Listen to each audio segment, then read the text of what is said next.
Chapter 100. Various parties dispatched. The shock in the eyes of the three weren't concealed. Hearing such explosive news made them all unable to sit still. "Lu girl, how did you get this news? Is it accurate?" Yun Song's expression was deep and solemn. Lu Mu Yen nodded with certainty. "I'm certain the news is accurate.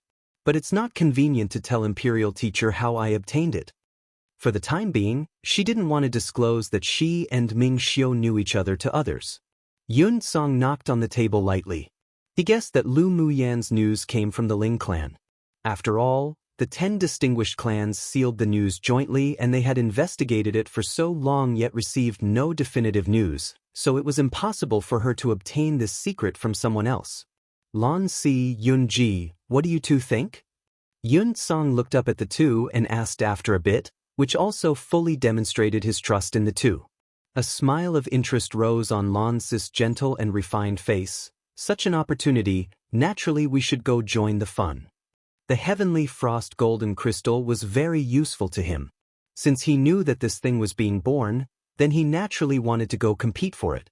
"I also think it's necessary to join in the fun." Yun Ji's eyes also displayed some enthusiasm and desire. Yun Song nodded, then asked Lu Mu Yen, "Lu girl, do you know the location of where the heavenly frost golden crystal is forming?" "I do. According to the intel, there is still around 6 days left until the formation of the heavenly frost golden crystal." Lu Mu Yen replied with a smile.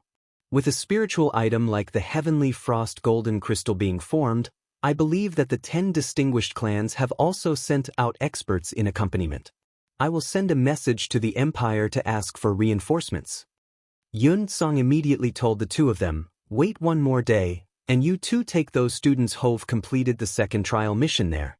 They'll arrive later." "Yes." Lan Si and Yun Ji replied. On the second day, the students participating in the trial returned one after another.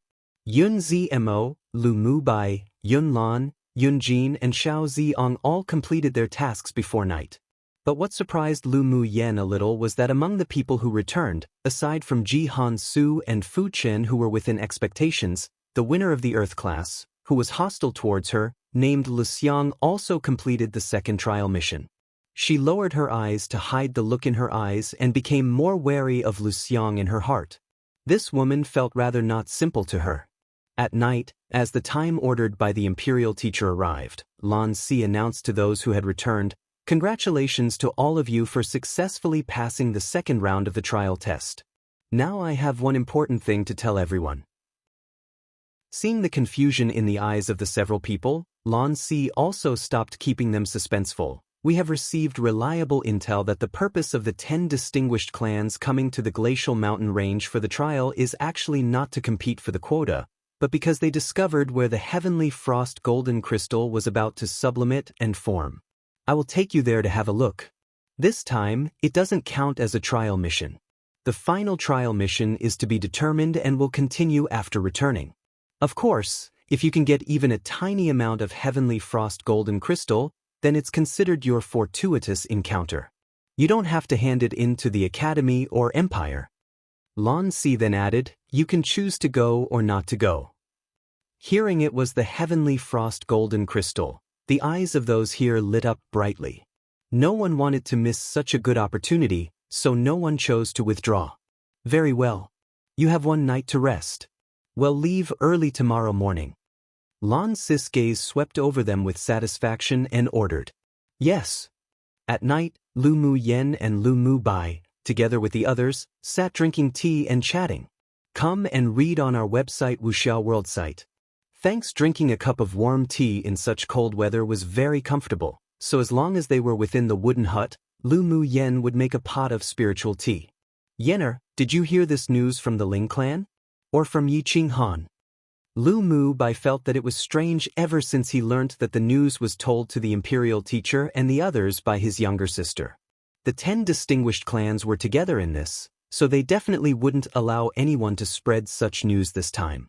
That's why he constantly felt that Lu Mu Yan's source for the news wasn't from the Ling clan or the Yi clan, but he couldn't guess who else would know such secret information. "Neither. A friend told me." Lu Mu Yen shook her head but didn't tell them about Ming Xiu. Based on what occurred during the auction last time, her elder brother and the others didn't know that guy.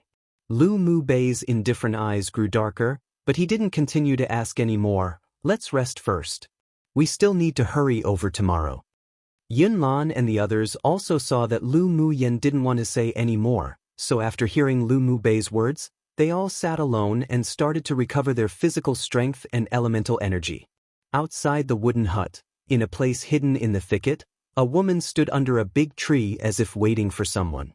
Not long after, a man in a black cloak appeared next to the woman. His face couldn't be seen clearly, and his voice was hoarse, obviously deepened on purpose. How's the plan being completed?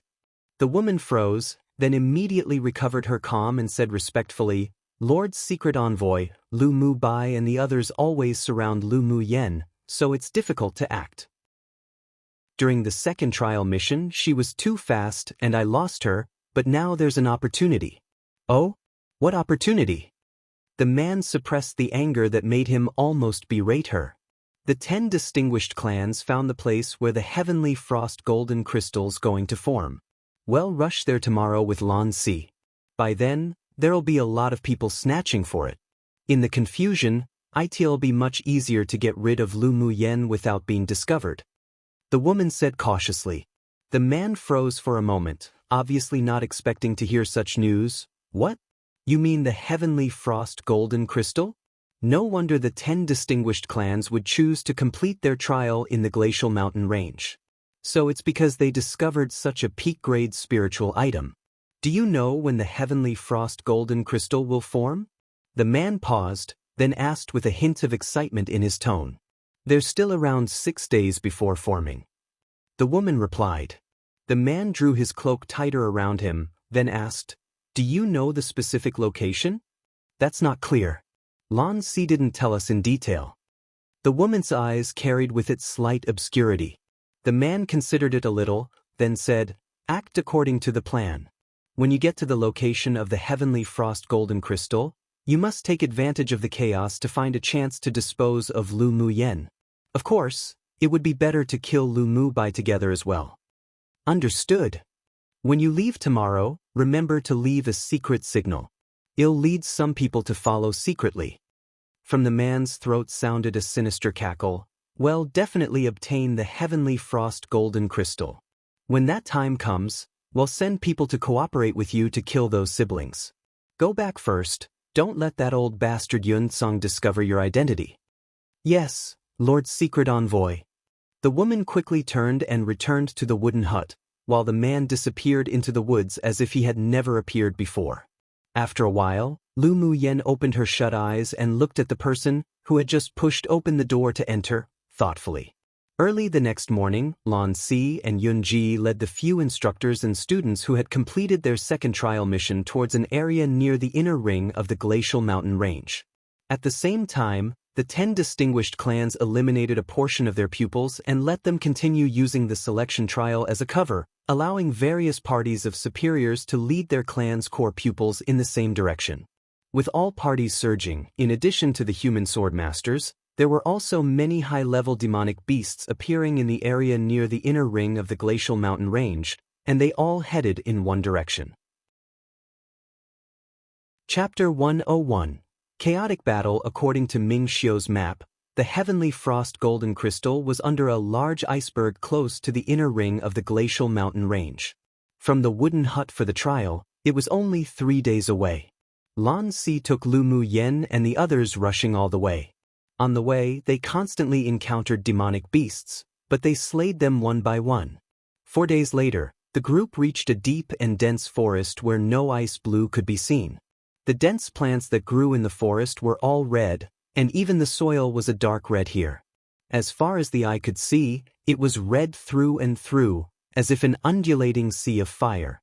The rustling sound from demonic beasts running could be heard from time to time, and it was occasionally accompanied by a few beast roars. The most important thing was that when they encountered demonic beasts nearby, they were no longer attacked, and those demonic beasts that ran towards the depths of the woods just directly ignored them. Lan Si, why do these demonic beasts give up attacking when they see us? Ji Xian asked with a solemn expression on his face as he watched a Tier 5 water crocodile dash past them quickly but not attack. Lan Si had a gentle smile on his handsome and refined face. They're naturally going for the heavenly frost golden crystal. It seems that the heavenly frost golden crystal's not far from forming. It's even causing such madness from the demonic beasts. As expected of a legendary spiritual item. Yun Ji sighed with mixed emotions. Let's quickly go too. Not only might we not even be able to drink any soup if we arrive late, but we may even encounter a group attack by demonic beasts. Lan Si waved his hand and led the group of people towards the depths of the woods quickly. The longer Lu Muyen walked, the more there was an indescribable sense of oppression. It not only came from this spooky red forest, but there was also a feeling of being enveloped by something. Mo Yen, have you noticed anything unusual? Lu Muyen asked Mo Yen on her shoulders as she walked. Mo Yan's cold eyes were also dyed with a layer of vigilance at this time. This forest has been locked onto by a Tier 7 demonic beast. We're bound to encounter the attack of a group of beasts not far ahead. Tier 7 demonic beast? Then haven't they already transformed? Lu Muyen was startled, but there wasn't too much shock. With a spiritual item like the heavenly frost golden crystal being born, it'd be weird if there weren't any high-tier demonic beasts competing for it. A Tier 7 demonic beast was equivalent to the strength of a human sword sovereign. She wondered if there were any sword sovereign experts sent out within the 10 distinguished clans. There definitely would be quite a few sword monarchs. On her side, it seemed that only Ming Xiu was a sword sovereign, so when the chaotic battle begins, he might not even be able to protect her. It truly was perilous. Fortunately, there's only the aura of one Tier 7 demonic beast. If there were more demonic beast kings, let alone you guys competing for the heavenly frost golden crystal, I'm afraid that you won't even return alive. Mo Yen withdrew his demonic sense and said lightly. Lu Muyan's lips curled up. How do you know that after the heavenly frost golden crystal's fully formed, there'll be no other transformation stage demonic beasts that appear?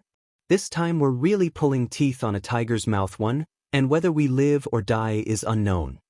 Although she said it was dangerous, but her eyes were dense with battle intent and determination. After she successfully established her foundation, she must begin to nurture her natal magic treasure, and the heavenly frost golden crystal was something that would have even made her desire to obtain it in the spiritual world. Now that she had such an opportunity, she naturally didn't want to miss it. Although there were many obstacles ahead, but it wasn't as if there weren't any chances. And even if she couldn't obtain the heavenly frost golden crystal, she still had the skills to save her own life. Only those who took risks could obtain wealth.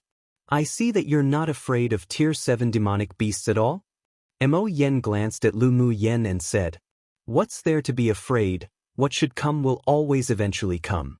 If you lose mentally, then why do you even speak of competing for the heavenly frost golden crystal? Lu Muyen unconsciously revealed an inborn self-confidence and intimidating manner. She had never bowed her head down to fate. Mo Yen felt Lu Muyen's firm determination, and there was a touch of appreciation in his eyes. It was a wise decision to sign a contract with this woman. How could his master easily retreat because of the numerous obstacles and dangers ahead? The path of cultivation had always been to defy the heavens, and going forward courageously was the decisiveness that the strong should have. Come and read on our website Wuxia World site. Thanks, of course, one couldn't act recklessly. If there were already 3 or 5 demonic beasts in the transformation stage ahead, then there wasn't any need to go and send themselves to their death in vain for a spiritual item. Everyone, those who have defensive magic tools, take it out and prepare for battle. Lan Si looked at the crowd not far ahead of them and made a hand gesture to the several people. They're already at war ahead of us. Mo Yan's voice also entered Lu Muyan's sea of consciousness at the same time. Lu Muyan's mental energy also probed the fierce battle ahead. She took out the golden long whip and held it in her hand, then mobilized a shield that her dad had given her before she left. In front of her, her eyes filled with interest. Roar! Boom! As soon as she approached the depths of the woods, the fighting in front of her grew more intense. The smile on Lan Si's face had subsided and he instructed everyone, "Let's go have a look. Remember, your life is most important. Be careful." After speaking, he leapt in that direction. Lu Muyen and the others also followed him quickly. Around less than a quarter of an hour away, Lu Muyen and the others stopped by a rock. The dense red forest ahead had already been razed to the ground by the fight between the humans and demonic beasts. What entered the eyes was a colony of low-level fire ant colony, gushing out like a tide, besieging the elite pupils of the 10 distinguished clans. And their arrival also attracted the attention of the leaders of the 10 distinguished clans. Lan Si, bring your people to help. We'll talk about other things after killing them, otherwise it'll only be a dead end for everyone. The middle-aged man who was acquainted with Lan Si and met in the green forest before resisted the siege of fire ants as he split his focus, yelling towards Lan Si. The elite pupils of the 10 distinguished clans were strong, but the fire ant colony came wave after wave. The sword monarch powerhouses of the clans had all crossed over the fire ant colony to find the queen fire ant to kill, so they could only hold out, but there was already not much elemental energy remaining in them. Now that Lan Si's people were here, whether it was for the heavenly frost golden crystal or not, they naturally had to pull them down the water together too, otherwise even if they succeed in breaking out of this siege, they wouldn't allow Lan Si and the others, who looked on doing nothing, to share a bowl of porridge 3. Lan Si also understood this principle, otherwise he wouldn't bring the students over in such a hurry. Alright, we'll withstand a wave for you, you guys go recover quickly. Lan Si yelled to the man, then turned to Lu Muyen and the others and said, "Go up and share some of their burden. Use your all, don't feel like you'll get lucky. This way, we'll be qualified to negotiate with them later." Yes. The several people answered in unison. Not to mention that it was for the heavenly frost golden crystal, just to save their own lives, they also had to go up. The moment they stepped onto this land, the moment they were locked on by the fire ant colony. If the pupils of the 10 distinguished clans were wiped out, it would be their turn next.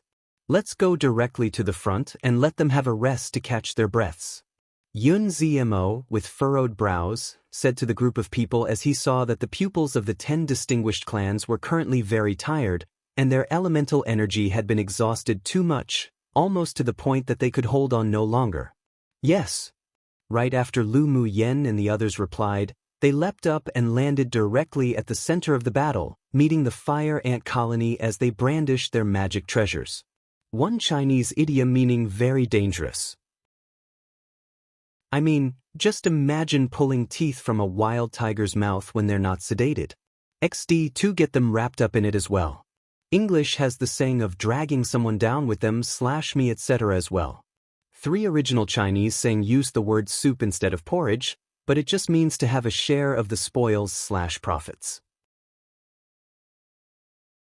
Chapter 102. Save Yi Qinglu. As soon as Lu Muyen and the others landed on the ground, they brandished the magic tools in their hands, attacking in a frenzy, temporarily blocking the siege of the fire ant colony in front of them. The elite pupils of the 10 distinguished clans immediately stepped back, taking turns to meditate and restore their elemental energy and physical strength. Those who had pills that replenished elemental energy would occasionally take one out to swallow reluctantly as if their flesh hurt from using one. Lan Si and the several instructors weren't idle either. They quickly joined the battle. While waving his long sword, he asked the middle-aged man, "Where are your sword monarch powerhouses?" "Looking for the queen fire ant. As long as we kill it, we can get out of this trouble. Now we can only bide our time." The middle-aged man repelled a wave of fire ants and replied helplessly. Lan Si nodded and quickly moved beside the middle-aged man to share his burden. The others also took the opportunity to regain their elemental energy and rest for a while. Time passed bit by bit and the people on Lu Muyan's side were consuming elemental energy enormously. Even if they took turns to kill with the elite pupils of the 10 distinguished clans, it wouldn't be enough to survive the endless waves of the fire ant colony that surfaced from all directions. They simply couldn't bear this kind of human wave tactic, and many of the pupils' elemental energy were gradually being hollowed out. From time to time, there would also be blood-curdling screams of those that were dragged into the fire ant colony, then quickly drowned and gnawed away, leaving only a skeleton. Those that have pills, take it all out and eat. Saving them will only leave you a dead end. After taking an elemental energy-enhancing pill, the middle-aged man yelled towards the crowd. The elite pupils of the 10 distinguished clans watched their companions bury themselves among the fire ants and no longer felt pained about using pills. They took out their own to take, replenishing their elemental energy while continuing to battle. As for the people on Lu Muyan's side, the speed of the natural recovery of elemental energy also couldn't keep up with the speed of consuming it, so Yun Ziamo took the lead and began to take out the pills on him to use. In comparison, Xiao Ziong's had the most elemental energy-enhancing pills, so he threw a pill each to Lu Muyan and the others. Because Lu Muyan had succeeded in establishing her foundation, the spiritual energy in her was even more abundant than an initial phase Sword King. However, such a high-intensity battle also consumed nearly half of her spiritual energy, so the moment she caught Xiao Ziong's pill, she sent it to her mouth. Then she immediately furrowed her brows. The effect of this pill was a bit too poor. To think it's a grade 2 pill, it was simply not at the same standard as the spiritual energy replenishing pill that she refined. The efficacy of one elemental energy-enhancing pill could only replenish 1/5 of the elemental energy. This speed couldn't even keep up with the loss of elemental energy from fighting. Squeak! Suddenly, a piercing scream came from underground, and accompanying the sound were more fire ants that dug through the ground. Although the amount in each wave was less than before, but their levels were far higher than the previous groups of ants. Most of them were Tier 3 or Tier 4, and there were even occasionally Tier 5 fire ants emerging. Elder brother! Due to the chaotic battle against the demonic beasts, Lu Muyan had no chance to greet Yiqing Han and the others. Now she heard a familiar voice not far away. With a turn of her head, she saw that Yiqing Lu was besieged by more than a dozen Tier 4 fire ants, and her calf had been bitten by a Tier 5 fire ant that was more than half a meter long, which suddenly burrowed out from underground. The blood wasn't stopping, and the 2 Yi clan pupils that were nearby were simply overwhelmed and couldn't assist. Meanwhile, Yiqing Han was surrounded by more than 30 Tier 4 fire ants and simply couldn't break free. He could only frantically kill the fire ants that were constantly attacking with bloodshot eyes, desperate to hurry over. But only after moving a little more than a meter, 3 Tier 5 fire ants suddenly emerged from the red earth before him, ground their sharp fangs and attacked him, deliberately blocking his way. Little sister! Yiqing Han dealt with the 3 Tier 5 fire ants while splitting his focus to pay attention to Yiqing Le's situation. The other pupils and superiors of the Yi clan were all entangled with Tier 4 and Tier 5 fire ants that were constantly emerging from underground. They could barely protect themselves, so they simply had no energy to break free from the obstacles and save her. Seeing that the circle magic treasure in Yiqing Le's hand was knocked down by another Tier 5 demonic beast that appeared on her side, the surrounding fire ants quickly wanted to submerge and swallow her. Yiqing Han yelled and tried to free himself using all he had to save her, but there were simply too many fire ants. Just as he killed one, there would be another 2 more to besiege him. His sword aura was constantly being brandished, but his pace simply wasn't fast enough. Come and read on our website Wuxia World site. Thanks. His body trembled slightly, his heart palpitated fiercely, and his eyes were bloodshot, staring at Yiqing Lu being besieged by fire ants. Yiqing Le's situation also attracted other people's attention. After all, she was the treasured daughter of the Yi clan's patriarch, and if something went wrong with her, no one could explain themselves. But because everyone was entangled by multiple fire ants, no one was able to rescue her and could only watch her, with her pale face, being pushed to the ground by a few Tier 4 fire ants. 2 Tier 5 fire ants swiftly stepped forward, ground the 2 ferocious fangs in their mouths, then one of them lowered its head, opened its mouth, and bit towards her head. Little sister! Yiqing Han's voice was desperate. Ignoring the besieging fire ants, he wanted to quickly rush over, but he was still dragged back by a few Tier 5 fire ants, and was even bitten on his back a few times. Yiqing Le's face was pale and there was a touch of despair in her eyes. She didn't expect that she would be buried in the mouths of these fire ants today. She fixedly looked in Yi Qinghan's direction, her little face full of reluctance to go. Pa! Just when everyone thought that Yi Qinglu was going to be eaten by the 2 Tier 5 fire ants, a ghost-like white figure suddenly flashed a few times and landed in front of Yi Qinglu. A beam of golden light flickered and the Tier 5 fire ant that was about to bite down on Yi Qinglu's head was whipped more than 3 meters away. Such a breathtaking scene made everyone feel slightly relieved. Only after the white figure landed were they surprised to discover that it was actually Lu Muyen, elder sister Muyen. Yi Qinglu was already prepared to die, but she didn't expect that Lu Muyen would arrive to save her. A layer of mist rose in her eyes as if she had found a backbone. Lu Muyen hurriedly approached Yi Qinglu and pulled her back more than 10 steps away to avoid the attack of the other Tier 5 fire ant behind her. She furrowed her arched brows and looked at the many bite wounds on Yi Qinglu's leg where blood flowed incessantly. She immediately took out a bottle of powdered medicine and scattered the powder on her wound, helped her up, then said, "Qinglu, don't be afraid, I'm here." "Yes, elder sister Muyen, be careful." Yi Qinglu sniffed and forcefully held back the tears in her eyes. She couldn't let Lu Muyen be distracted. Seeing Lu Muyen suddenly come to save his younger sister like a female celestial, Yi Qinghan's heart that was in despair gradually came back to life, and that white figure was also deeply imprinted in his heart. Snap, snap. The Tier 5 fire ant that was whipped away was completely angered now. A human woman with a cultivation base 1 tier lower than itself actually dared to treat it in such a way. It was unforgivable. It ground its fangs as it leapt towards Lu Muyen rapidly. Seeing that it was robbed of its food, the Tier 5 fire ant that was about to bite Yi Qinglu from behind also became angry. With a roar, it besieged them again together with the encircling Tier 4 fire ants. Lu Muyen's eyes grew cold, took out a white porcelain bottle and stuffed it in Yi Qinglu's hands. "Quickly, take it all to restore your elemental energy." Then she waved the golden long whip and greeted the dozen or so fire ants that had come up to encircle her. Her black eyes that were originally as bright as the stars now had a sliver of unbridled battle-intent surface in them, mixed with endless icy coldness. Put.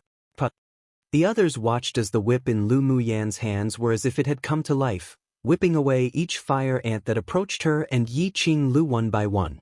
What was even more shocking and unexpected was that, as if it had grown eyes of its own, each whip would directly pierce through a Tier 4 fire ant's head, wrap around the crystal core, and pull it right out. In just a moment, the bodies of Tier 4 fire ants piled up all around her. The 2 Tier 5 fire ants already bore elementary intelligence, so seeing that she was so bold and powerful, they immediately stopped in their steps and made a few high, shrill cries towards the sky. Then all one saw were the many fire ants that besieged the others, turn and quickly crawl in Lu Muyen's direction. Countless low-level fire ants also surfaced out of the ground to surround Lu Muyen and Yi Qinglu, narrowing the attack range bit by bit. "Yener! Muyen!" Several anxious and panicked voices of men sounded around, but because of the influx of fire ants that encircled Lu Muyen and Yi Qinglu, even if the others wanted to turn around and help, it would be difficult to break though for a while. At this time, there was only one thought in everyone's mind: Lu Muyen was done for. Chapter 103, Prodigal Lady with Lu Muyen besieged. Lu Mu Bai, Yunlan and the others were all extremely anxious. They quickly slayed the surrounding fire ants and wanted to step forward to rescue her, but there were simply too many ants and too few people. No matter how madly they killed them, they were still held back. Yi Qinghan split the 2 Tier 5 fire ants before him into halves and ran towards the group of fire ants. But as soon as he approached the periphery of the battle ring, he was encircled and suppressed by the frenzied fire ants that had spun around. Lu Muyen waved her golden long whip continuously, and occasionally leapt up and used her powerful body to physically face off against 2 Tier 5 fire ants who wanted to sneak attack her. The 2 Tier 5 fire ants, with extremely tough bodies that shone with a cold red glow all over, when colliding with Lu Muyen, were repelled back, and their eyes revealed some confusion. When did the body of a human become so strong and hard? Yi Qinglu ate all the pills that Lu Muyen had given her. As soon as the pills were taken, it turned into boundless elemental energy that spread throughout her meridians, and her dry dantian was quickly replenished. Her eyes lit up, and the moment her elemental energy was replenished, she beckoned with her hands to the magic treasure rings on the ground. The 2 rings immediately lit up brightly and turned into 2 streams of light, flying into her hands. The wound on her leg also stopped bleeding thanks to Lu Muyan's medicinal powder. Even the torn opening was slowly healing. She threw her 2 rings, approached Lu Muyan, and fought with her back-to-back to deal with the besieging group of fire ants. Elder Sister Muyan, what do we do? Yi Qinglu watched as the fire ants attacked them in groups. Her despair remained, but she still looked towards Lu Muyan with trust in her eyes. Lu Muyan wielded the golden long whip, and practically dealt fatal blows with each strike as fire ants fell in front of her one by one. A murderous aura that had never been revealed before rose on her. She took out another bottle of spiritual energy replenishing pills and stuffed it to Yi Qinglu, reassuring, "Fight. The moment your elemental energy is exhausted, immediately replenish it.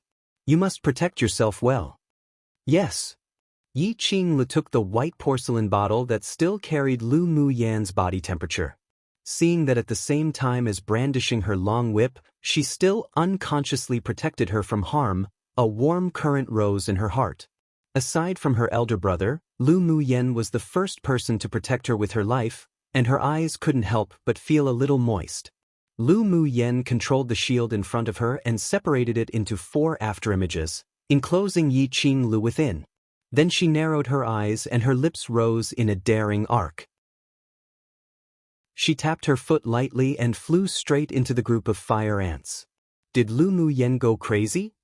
Not far away, those that slayed the fire ants while also focusing on Lu Muyan's battle saw her rush into the group of fire ants as if she were seeking death and couldn't help but let out a sound of surprise.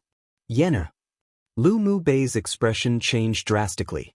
Although he knew that his younger sister wouldn't do impulsive things if she didn't have any certainty, but he still couldn't help but feel his heart rise and hover in his chest. He headed towards Lu Muyan as he killed. Muyan. Yunlan, Qi Yixian and the others were also taken aback by her actions. Such behavior was undoubtedly suicide. What was wrong with her? Yi Qinghan gritted his teeth, suppressed the shock and worry in his heart, then madly killed the fire ants to break through and join Lu Muyan. Lan Si, who had been able to temporarily free himself, couldn't help but reveal a worried look and headed quickly in Lu Muyan's direction. He couldn't let her fall here. Not far away, Lu Xiang, who was dealing with more than a dozen Tier 3 fire ants, revealed a gloating smile in her eyes. Lu Muyan, this trash, was really stupid. She actually put herself in such danger for Yi Qinglu, and now she acted even more stupidly, rushing into the group of fire ants to seek death. It seemed that even without her needing to act, this trash would still die without a grave. Xue Ling and Xianxia also had the same thoughts as her. They all wished that Lu Muyan would just be torn apart and swallowed by the fire ant colony. When everyone all thought that Lu Muyan wouldn't live long, suddenly, a white shadow quickly shuttled through the crevices between the fire ant colony. Her golden long whip was fast, accurate, and ruthless, piercing the weakest part of the fire ant's head where the demonic crystal was, either shattering the demonic crystal or pulling it out. Come and read on our website Wuxia World site. Thanks. What stunned everyone even more was the fact that she frantically waved the long whip in one hand while holding a white porcelain bottle in the other, constantly pouring pills into her mouth. The fragrance of pills overflowed, and the people surrounding her who smelled the serene scent within the pills were shocked. This was definitely a high-level pill that was even more effective than the elemental energy-enhancing pill. How did she have so many? Lunatic, Lu Muyan. This woman's a lunatic. The elite pupils of the 10 distinguished clans couldn't help but sigh with mixed emotions as they watched Lu Muyan's desperate killing of the high-level fire ants at close range. Even when her body clashed against the hard shell of the fire ant, she was not at all inferior. In fact, her bodice toughness was even stronger. What left them most speechless was that after this woman finished a bottle of pills, she would immediately take out another bottle, and then crazily pour it into her mouth as if she didn't want money one. Occasionally, she even freed some time to toss white porcelain bottles after white porcelain bottles of pills towards Lu Mubai and the others who were heading over to help her, and even shouted words that made their flesh hurt. "Eat as much as you want, I promise there'll be enough." Was this meat? She even said to eat as much as they want and that she'll have enough. Xiao Ziong caught a bottle of pills and quickly poured one into his mouth. It melted instantly, and his mouth was full of the refreshing medicinal fragrance. His elemental energy was also quickly replenished. He didn't expect Lu Muyan's pill to actually be more than 5 times as effective as the elemental energy enhancing pill. Just what kind of pill was this? It was truly amazing. Wait, that's not right. Lu Muyan, this prodigal woman, was truly crazy. How could she waste such a pill like this? Lu Muyan, you lunatic woman, don't be so prodigal. Save a bit, save a bit. Xiao Ziong put the bottle away and shouted to Lu Muyan. As an alchemist, he firmly could not tolerate such prodigal behavior. Lu Muyan, this woman was just a complete prodigal lady. She might not feel distressed, but he felt distressed for her. Lu Muyan poured a few pills into her mouth, then when she heard Xiao Ziong's shout, the corner of her lips couldn't help but twitch. Just look at what's happening right now, and he still wants to fuss about this? She lacked everything, but she just didn't lack this sort of low-level pill. Before coming to the glacial mountain range, she had already thought of numerous hazards, bought a bunch of spiritual herbs, and refined nearly 100 bottles of spiritual energy replenishing pills for emergencies. Idiot! Hearing Xiao Ziong still yelling, Lu Muyan glanced at him disdainfully and cast a look that made him shut up. Xiao Ziong felt that he was going crazy. Lu Muyan, that prodigal lady, just what sort of look was that? Was this how one squandered?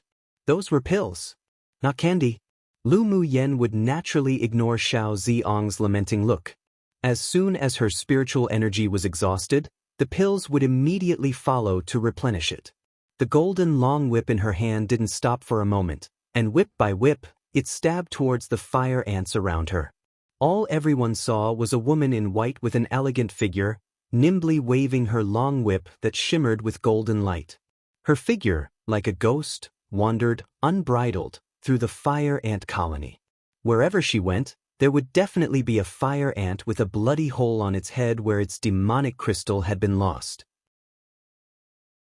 The thing that drove them completely nuts was that every few moments she would take out a bottle of pills, that even made them be unable to restrain their desire for it, then pour them into her mouth as if she didn't want money. How wild and arrogant her attitude was, and yet she gave people a feeling that this was how she was meant to be. But many people were still bleeding in their hearts. Lu Muyan, could you not be so luxurious? Many people had the urge to go up and snatch the porcelain bottle from her hand to stop her prodigal behavior. This woman wasn't only a complete battle lunatic, but also a complete prodigal lady. This was the deepest impression that Lu Muyan left on the elite pupils of the 10 distinguished clans during this battle. One popular Chinese colloquial saying that basically means someone doing something just completely without a care, usually used to describe someone doing something that appears really stupid and unprofitable. Chapter 104. Be Prodigal Together, Refreshing. Lu Muyan's fierceness and madness not only stunned the surrounding swordmasters but also completely angered the besieging fire ant colony. Watching this petite human female pierce and kill their companions to the ground one by one, under the shrill command of a few Tier 5 fire ants, all the fire ants that were besieging the others turned around. With little crimson eyes, they also crawled in her direction with madness. Standing on Lu Muyan's shoulder, Mo Yen was always ready to release the pressure of a king-class demonic beast, using his innate talent to suppress them. But he didn't want to expose it in front of all these people unless it was the last resort, otherwise it'd be detrimental to Lu Muyan. What are you all doing looking stunned? Yi Qing Han finally broke through to Lu Muyan's side and stood side by side with her in a protective stance. Looking at the fire ants attacking frantically, he furrowed his brows and ordered the Yi clan pupils. All Yi clan pupils are to immediately kill these fire ants. Offenders shall be dealt with according to the clan disciplines.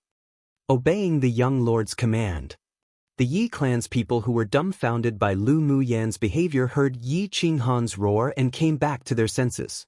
They took up their magic treasures and leapt towards the periphery of the battle ring to slaughter the fire ants. The fire ants had only one target right now, and that was the female in white who was maneuvering around within the battle ring, so they completely ignored the humans who came up to attack from behind. Following the shrill of the Tier 5 fire ants, the fire ants rushed forward desperately as if they didn't want their lives, just wanting to tear Lu Muyan into pieces. Lu Mubai and his party broke through close to Lu Muyan's location around the same time as Yi Qinghan arriving beside her. But right now, the other fire ants didn't care about them and only wanted to maniacally bite Lu Muyan to death.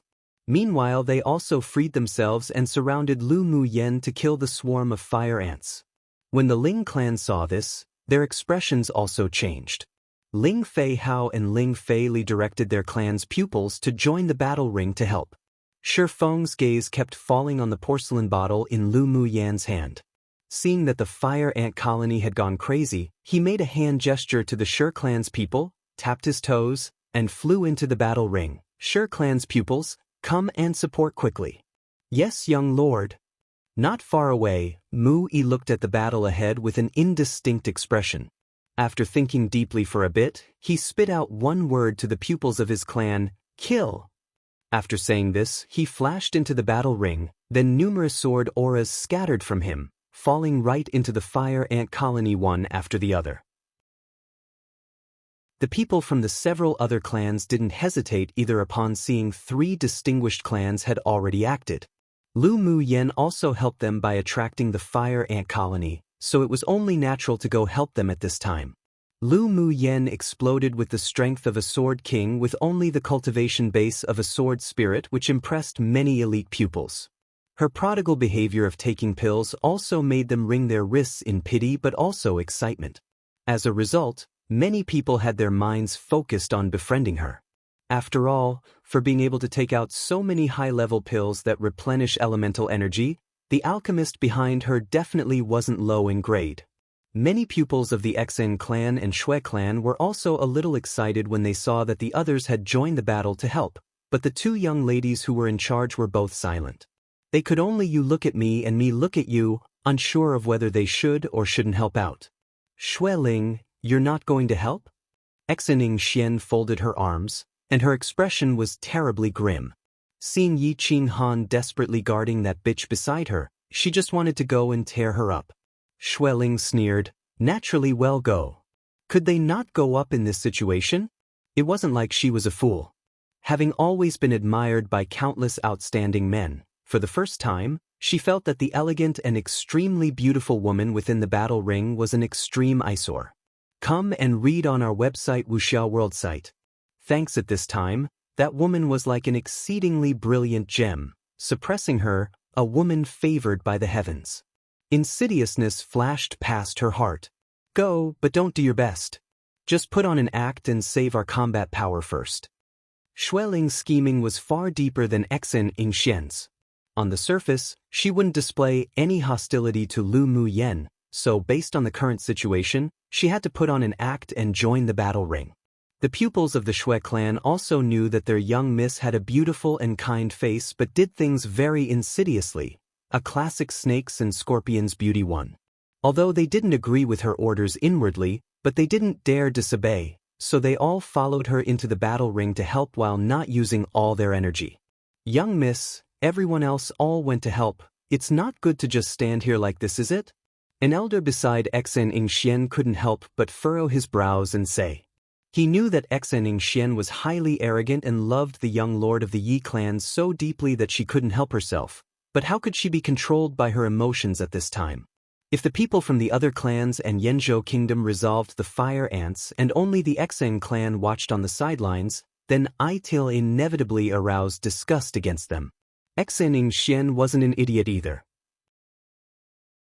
She concealed the killing intent in her eyes and nodded to everyone in the Xen clan. Go, just act it out like the Shui clan. Yes. Hearing that Xen Xian hadn't lost her reason because of Yi Qinghan's situation yet, the rest all felt a sense of relief. From their perspective, Yi Qinghan's actions to protect Lu Muyan was only normal. After all, Lu Muyen was trapped in the battle ring by the fire ants because she went to save his younger sister. But no one dared say anything in fear of angering their temperamental eldest young Mississippi. The targeted attacks of the fire ant colony saved the other people a lot of trouble. They only needed to kill them one by one from the back, and they rarely encountered any counterattacks. When their elemental energy was almost exhausted, they would take turns to replenish and rest. After all, they weren't as prodigal as Lu Muyen, and they didn't have that many pills on them to squander either. This was precisely the disparity between them. Mo Yen, can you detect whether the sword monarch powerhouses of the 10 distinguished clans have found the queen fire ant or not?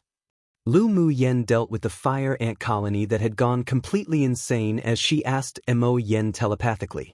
To continue like this simply wasn't a good idea. The amount of fire ants in the colony was simply enormous. Even if there wasn't a shortage of spiritual energy replenishing pills in her interspatial ring, but if this sort of exhaustive battle didn't end soon, even she wouldn't be able to support herself for long, not to mention those that didn't have that many pills. Mo Yen looked deeply into the distance, released a part of his demonic sense, then replied after a while, "Hold on for another quarter of an hour, the battle over there will be over soon." Lu Muyen pressed her lips together, then took out a few bottles of pills and threw them to Yiqing Han and the others one by one. "As soon as you exhaust your elemental energy, take it. Don't save it, the battle should be over in another quarter of an hour at most." Yiqing Han and the several people took the pill bottles. Although they were surprised by how she judged that the battle was about to end, but they had an inexplicable sense of trust towards her. She told them not to save it, so they weren't quarrelsome either. They poured the pills in their hands into their mouths one after the other, copying Lu Muyen. A stream of pure and vast elemental energy instantly replenished their dantian. The sword auras they waved was even stronger and powerful as well. The behaviors of the several people also attracted the attention of the other elite pupils, and they all displayed envious looks towards them. It turns out that behaving like a prodigal is so refreshing. No wonder Lu Muyen's so fond of this path.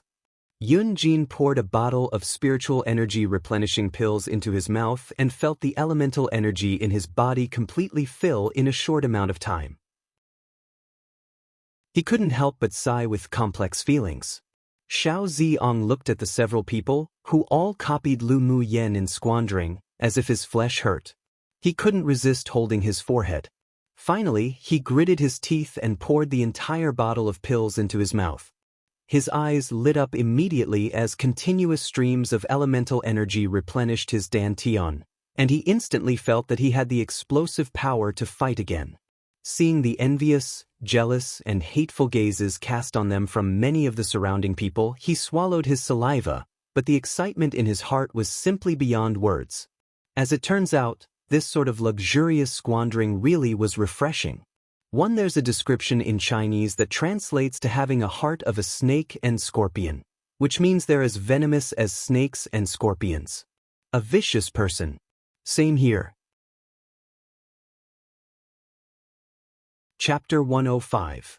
You look down on our Xing clan? Close to a quarter of an hour later, with Lu Yen as the center, the corpses of the fire ants piled up into small hills. The elemental energy of many people were almost all exhausted, but their surrounding area was still densely packed with crimson ants, like tides. Lu Muyen kept maneuvering through the fire ant colony with calm eyes, thinking that it should be around time. Sure enough, a harsh, piercing cry suddenly reverberated in the air, carrying the whine and pressure of an advanced phase Tier 6 demonic beast, which was many times stronger than the Tier 5 demonic beast's cry from before. Screech, screech. The surrounding fire ants heard the high-pitched voice filled with despair and immediately stopped attacking Lu Muyen. Their sharp fangs ground together and created a sound that made one's hair stand on end. The leading Tier 5 fire ant's eyes grew bloodshot and in order to respond, also raised its head and shrieked a few times. Afterwards, the high-level fire ants quickly lowered their heads and burrowed into the red soil one by one while the low-level fire ants also scattered and followed without hesitation. Their queen had let out a desolate scream, and the cry for help grew louder and louder each time. All the fire ants were anxious and wanted to rush to the queen's nest, so they ignored Lu Mu Yen and the rest completely. The colony of ants came quickly and left quickly as well. In only a few breaths, they had all burrowed into the ground and disappeared. Some pupils who had no idea what was happening were still brandishing their swords as they watched their opponents disappear, dumbfounded. What's going on? Why did they all run away? The elders have successfully found the queen fire ant who controls the fire ant colony. They're going back to rescue it. The originally ugly expression of the middle-aged man who was acquainted with Lan Si grew slightly better. They finally withstood it. Hearing his words, many people couldn't help but feel relieved. They slumped to the ground and panted, resting. Although they were all elite pupils of the 10 distinguished clans and had encountered many dangers during their trial, but this was the first time they've experienced something like what happened today. Pupils of the 10 distinguished clans, do a quick head count and report to me a list of the deaths. The middle-aged man's eyes swept over the corpses that had been chewed on until only bone was left inside. This time, the loss was a bit severe. After his words fell, many people revealed looks of lingering fear in their eyes. When they discovered that there were a lot of missing companions, they felt a sorrow they had never felt before. Those that lost their brothers or sisters even couldn't help but weep silently. At this time, Lu Mu Yen was also sitting on the ground, pouring a bottle of pills into her mouth, quickly recovering her elemental energy, allowing herself to maintain her peak state at all times. Seeing that the battle was over yet she was still pouring pills into her mouth as if she didn't want money, Xiao Ziong couldn't help but twitch the corner of his lips, saying, "Lu Mu Yen, the battle's already over, why are you still eating pills? Can you not be so prodigal?" Lu Mu Yen looked askance at him with a rare trace of fatigue in her voice, naturally to be prepared for a battle at any time. After entering here, there definitely would be countless dangers awaiting them. Although that Tier 6 Queen Fire Ant was killed by the Sword Monarch Elders of the 10 distinguished clans, but the oppressive aura of a Tier 7 transformation stage demonic beast had still not yet disappeared. No matter when, she couldn't let her guard down. Those fire ants won't come back again, will they? Xiao Ziong gasped. If that situation happened again, he really had no energy to fight anymore. Even if he kept replenishing his elemental energy, his physical strength could no longer keep up. He'd definitely die of exhaustion. Lu Mu Yen furrowed her brows and said speechlessly, "Are there no other demonic beasts besides the fire ants here? Can you not ask such idiotic questions in the future?" Xian Ziong smacked his lips, leaned in beside Lu Mu Yen and said with a smile, "How many more pills do you still have on you? How about taking out a few more pills and let us replenish our elemental energy too? Come and read on our website Wuxia World site." Thanks, although he was a grade 1 alchemist, but his pill rate was too low. There were at most only 1 or 2 pills in each batch, and he couldn't even guarantee that he wouldn't waste a batch either. The grade 2 elemental energy enhancing pill they took earlier were all bestowed by the clan. He couldn't possibly refine it himself, let alone be as luxurious as Lu Mu Yen. Lu Mu Yen had always been generous to the people she acknowledged. She casually took out more than a dozen bottles of spiritual energy replenishing pills and threw them to Xiao Ziong and the others, as well as a few bottles to the Ling clan and Yi clan. Xiao Ziong opened the lid of the bottle and counted them. There were 5 pills altogether. His eyelids twitched uncontrollably. Why was it that the pills that were exceptionally precious in their hands were so worthless in her hands? Comparing oneself to another could definitely infuriate oneself to death. He carefully poured one out and put it in his mouth, then meditated to recover elemental energy, not acting so prodigal like he did during the battle earlier. Such a luxurious act certainly was refreshing, but in retrospect, his flesh still hurt badly. The conversation and actions of the two naturally attracted the attention of the others. They couldn't help but hold their forehead at Lu Mu Yan's behavior of casually tossing out pills. Did this woman actually know the value of pills? Could she not be this prodigal? Even if she wanted to be prodigal, at least give them some too. Standing not far away, Shifeng kept staring at the white porcelain bottle in Lu Mu Yan's hand. His eyes grew darker, and amidst the voices of jealousy and envy of the other clan's pupils, he walked in front of her and said bluntly without any expression, "Lu Mu Yan, can you show me the pills in your hand? When he was fighting earlier, he smelt the pill fragrance and felt that it was extraordinary. Not to mention he hadn't seen this sort of pill that replenished elemental energy so quickly, unless they were grade 3 or grade 4 pills. But when he accidentally saw the quality of the pill, it seemed to appear a lot like a grade 2 pill, so he couldn't stop the desire for exploration in his heart and walked up to ask.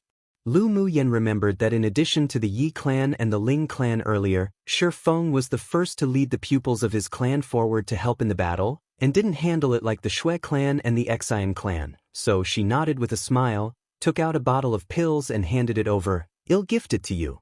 Xiao Ziong looked at Lu Muyen speechlessly. This prodigal lady, could she not be this generous?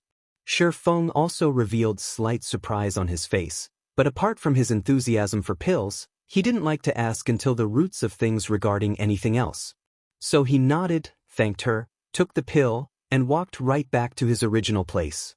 He opened the lid of the bottle and poured out a rotund and smooth white pill, pinched it between 2 fingers and sniffed it. His brows were tightly knitted, then he put it in his mouth. Immediately, his eyes that usually didn't display much emotion revealed an indescribable shock. Looking at his expression, everyone knew that this pill was extraordinary, and they all cast their gazes to Lu Muyen. Young Lord, eldest Lord Shi could even obtain a bottle. We also went up to help fight just now. How about you also try? A young man beside Mu Yi squinted and urged. Mu Yi chuckled, and a meaningful arc rose on his handsome face. Sure. After saying that, he walked straight to Lu Muyen. Lu Muyen raised her head and looked at Mu Yi, who walked over. She also knew what he wanted to do, so she directly took out a bottle of spiritual energy replenishing pills and handed it to him. I'll also gift you guys a bottle too. Mu Yi took the white porcelain bottle with a thoughtful look and said with a smile, Lu Muyen, you're very interesting, thanks. Lu Muyen was too lazy to guess what he meant by interesting.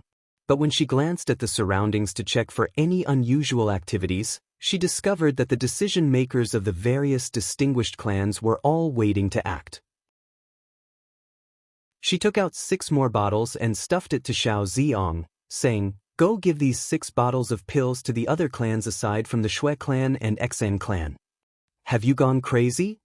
Xiao Ziong hugged the porcelain bottle like a hen guarding her chicks, his eyes opened wide. Lu Muyen looked askance at his stupid appearance, displeased, and said in an impatient voice, Don't be so short-sighted.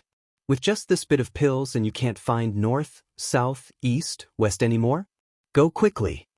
Xiao Xiong feared that she would scheme against him, so he stood up and reluctantly went to deliver the pills. Except, when he just finished the delivery and sat back down in his original position, he heard an angry voice sound. Lu Muyen, are you looking down on our Xian clan? Chapter 106.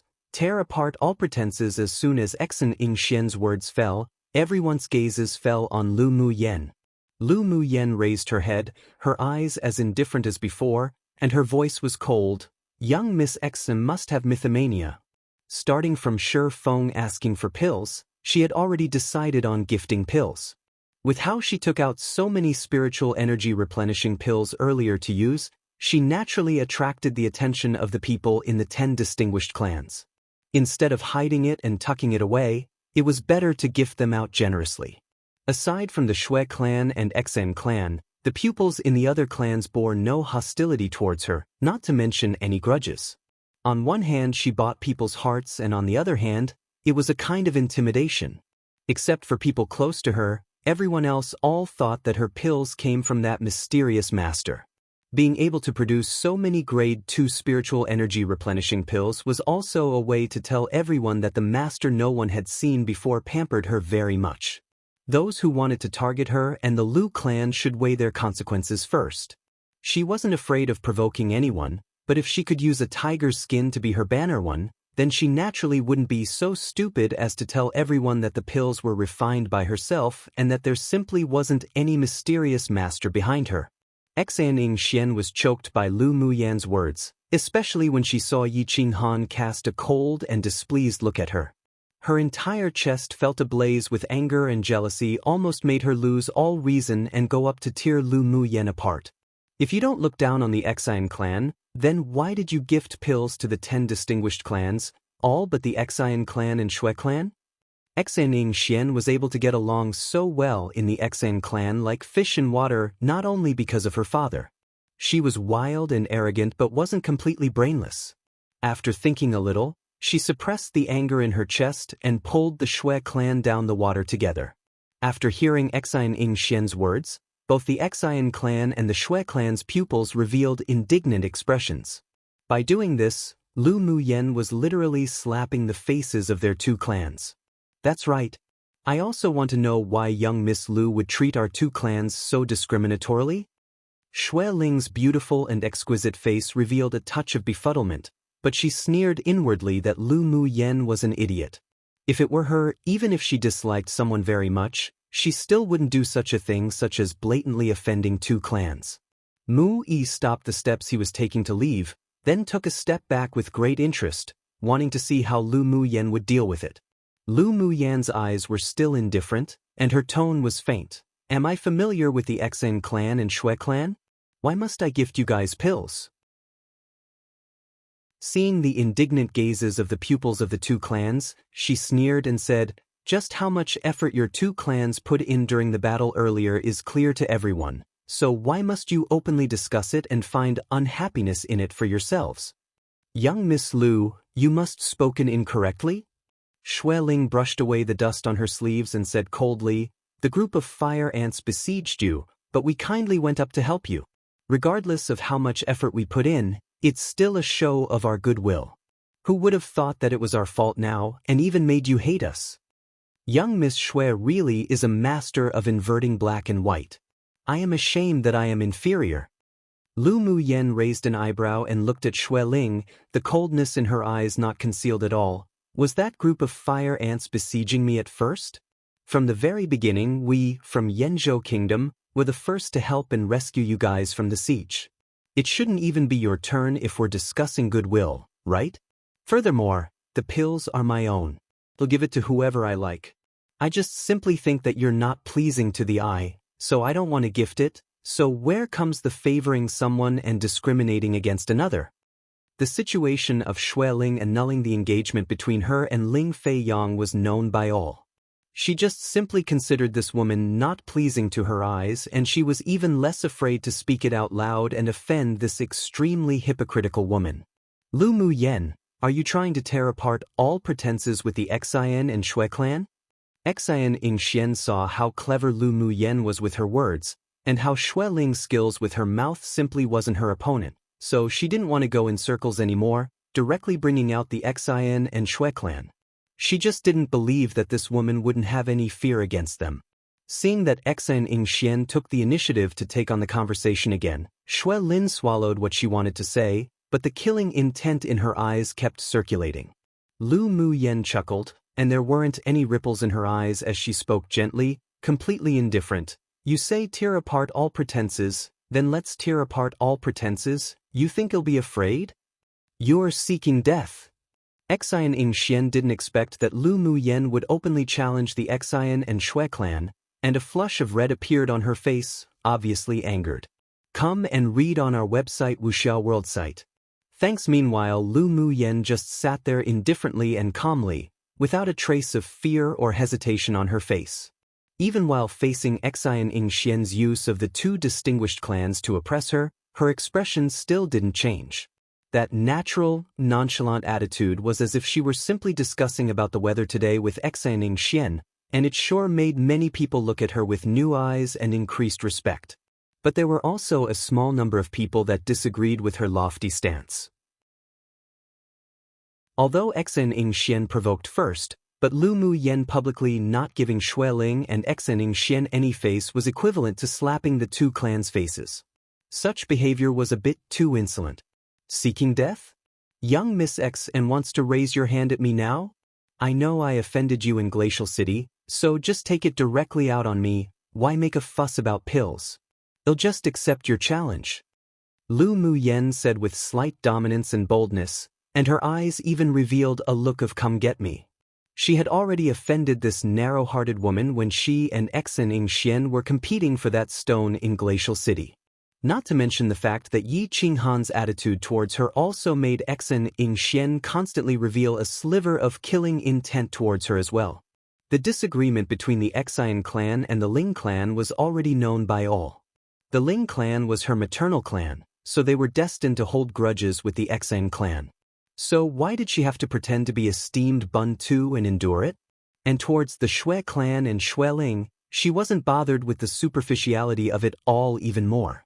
The Shui clan and the Ling clan were already like fire and water, and all they were lacking was actually fighting. How could she enhance other people's spirit and diminish her prestige 3? So if she lowered her head to the Shui clan, it was the same as slapping Ling clan's face.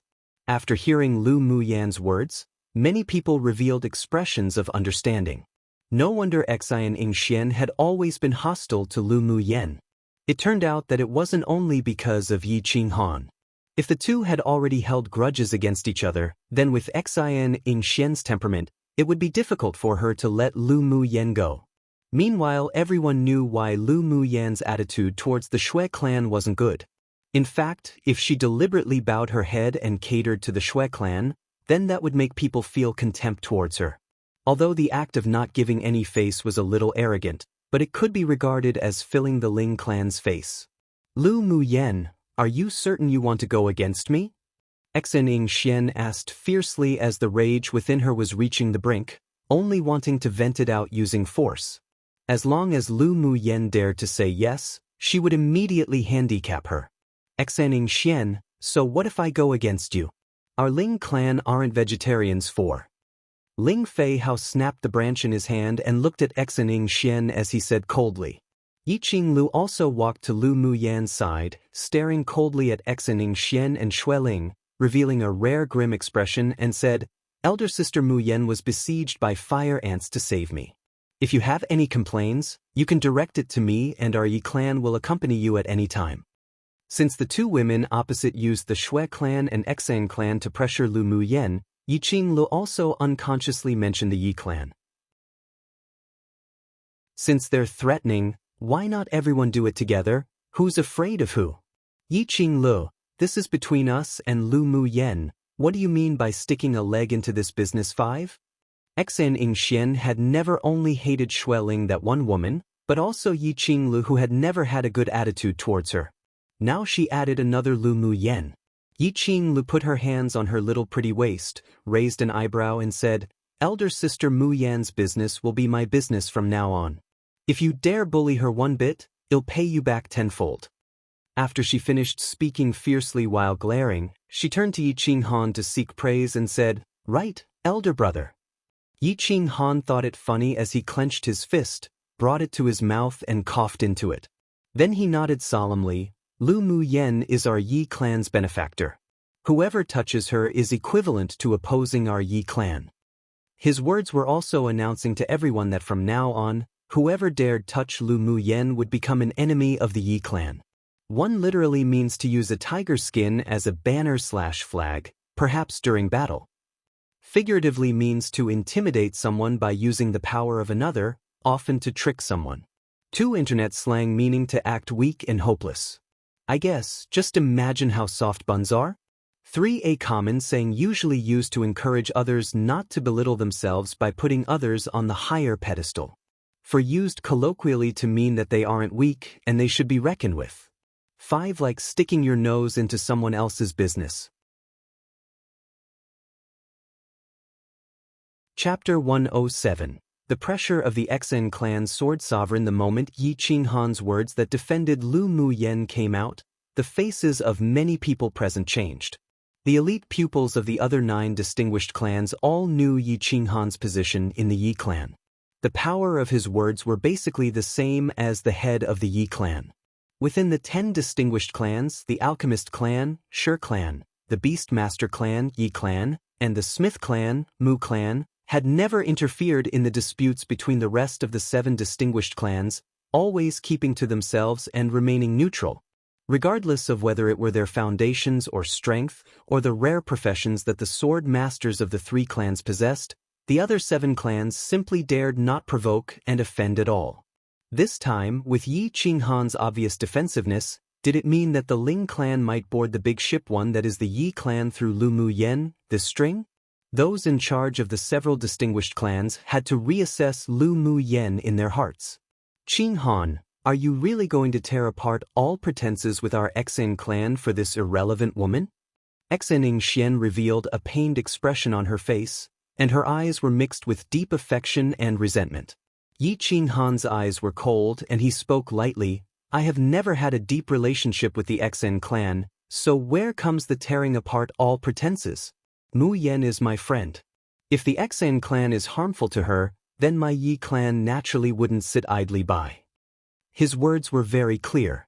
The Yi clan and Xen clan were just simple acquaintances, and they simply couldn't compare to the relationship between him and Lu Mu Yen. In fact, everyone present could understand Yi Qinghan's approach. Since earlier, the relationship between him and Lu Mu Yen clearly didn't appear that shallow.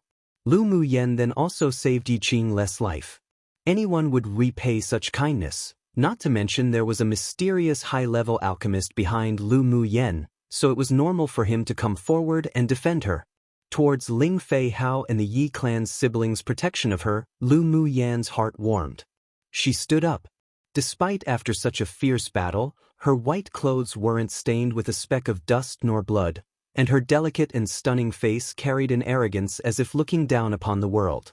Her red lips parted lightly. Young Miss Xen, if you want to fight then fight, why do you speak so much nonsense?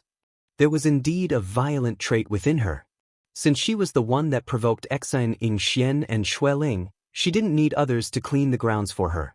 Since she was destined to have insoluble grudges against the two, then might as well be openly arrogant. Even if she pierced through the heavens too, she would have her way of getting out. What an arrogant junior! Just when Xen Xian was irritated by Lu Mu Yen and wanted to fight, a voice like exploding thunder, with an imposing manner, sounded. Then more than a dozen people descended from the sky, and each landed in a different place. A tall, middle-aged man with a dangerous aura appeared in front of Xen Xian. Dad! When Xen Xian saw the man, her eyes lit up and she shouted in delightful surprise. Towards the middle-aged man who suddenly appeared, many revealed surprised and respectful gazes. This man was the newly promoted sword sovereign powerhouse of the Xen clan, Xen Bojian. You're willful again. Xen Bojian appeared doting and seemed to pamper Xen Xian very much. Xen Xian was like a completely different person to her previous imperious attitude. She pursed her lips and grumbled in a sweet manner, how am I willful? I'm just being bullied by a stinky girl from some random clan. Her tone was like one of a spoilt child while directly ridiculing Lu Mu Yan's family background who were like ants in their eyes. Xen Bojian cast his gaze on Lu Mu Yan and swept over her unscrupulously. A dense pressure rolled towards her. When did the Lu clan have such an arrogant girl? My, Xen Bojian's, daughter is not someone who anyone can bully. Seeing the deliberate sword sovereign pressure Xen Bojian released at Lu Mu Yan, Yi Qinghan and the others' complexions changed. They wanted to speak up but was stopped by Lu Mu Yan with a look. She straightened her back, her eyes like torches, and the mental energy in her sea of consciousness condensed into a dense net to greet that pressure. Come and read on our website Wuxia World site. Thanks. A silver bell-like laughter poured out from her lips, and her voice carried some ridicule. I've only ever heard of the saying when one hits the small one, the old one comes 3, but who knew that we haven't even started fighting and the old ones come? And the moment a sword sovereign powerhouse arrives, the moment he shows the attitude of a bully towards a sword spirit cultivation-based junior, it truly is eye-opening. Her meaning was obvious. Before I even started fighting with your daughter, you came out and used the strength of a sword sovereign to oppress me, a sword spirit cultivation-based junior, narrow-minded, small-bellied, the face of the sword sovereign powerhouses was all lost because of you. Lu Mu Yen had her own pride. So what of a sword sovereign powerhouse? She wouldn't bow her head to anyone. What's more, in this situation, she expected that it was simply impossible for Xen Bojian to really kill her in front of so many people. At most, he would use force to pressure her and teach her a lesson. trying to make her surrender or apologize and use it to indirectly slap the Ling clan's face, as if she'd allow him to do as he wanted. If one submitted and backed away today due to fear because of the gap in cultivation bases, then one would surely bring upon themselves a heart demon in the future. If one wanted to perfect their cultivation base, then it'd be difficult to progress. Gasp. After Lu Muyan's voice fell, many people couldn't help taking in a cold breath. Lu Muyan, this woman was indeed a lunatic who didn't play the cards according to reason. She was a small sword spirit. Even if she did have the strength to fight a sword king, but she dared to openly challenge a sword sovereign powerhouse, she really was bored of living. Other than that, there were also a few people who noticed that although Lu Muyan's forehead overflowed with a layer of fine sweat and her body swayed slightly, but the pressure of the sword sovereign actually passed over her head, as if something was blocking most of that power. Xinbo Jian's originally smiling face suddenly became very grim, and with a cold snort, a vaster pressure rolled towards her and attacked her with a sliver of elemental energy. Junior, do not dare to be so wild. Lu Muyan's eyes grew slightly colder and her upright back remained unchanged. Her mental energy turned into numerous invisible dense nets, blocking most of the pressure and elemental energy's momentum. Although her spiritual sense was very strong and her mental energy was rarely matched by others, but because of the suppression of the laws of heaven and earth, plus the huge gap in their cultivation base, she just felt hot blood rise from her chest and a trace of blood flowed from her lips. She closed her eyes and the plain white clothes that wrapped around her petite and exquisite body billowed in the wind. She stood still, unyielding, her face still calm as usual, composed as if a blooming snow lotus, proud and independent, and stunningly beautiful. Mo Yen, constantly be prepared to use this secret skill. Lu Muyan's voice sounded in Mo Yan's sea of consciousness. A rare trace of scarlet mixed with coldness appeared in his usually indifferent eyes. All right. Xinbo Jian saw that Lu Muyan actually withstood the pressure that was mixed with some elemental energy of a sword sovereign without a change in expression. Although he didn't use his full strength, but if it were a normal sword spirit, they'd probably have long flown out and bled profusely. Severe injuries were inevitable. The invisible force that blocked his pressure made his heart sink. Just what sort of secret did this Lu Muyan possess? Could it be protection from a spirit treasure? Because Lu Muyan's mental energy barrier was quite special, as long as she deliberately suppressed it, there wouldn't be any large fluctuations.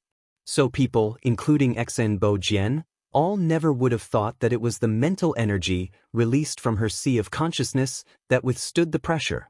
One board someone's ship/boat, meaning to become allies with someone. Usually positive and used to express how lucky the person/people are, but there are negative examples. This one is positive.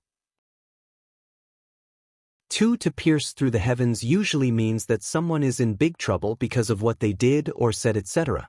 Usually used with even if, such as in this situation. 3 literally describing a situation where after a child of the family get bullies, the seniors in the family come, parents. Usually used as a phrase of ridicule to call someone weak for needing to rely on their parents.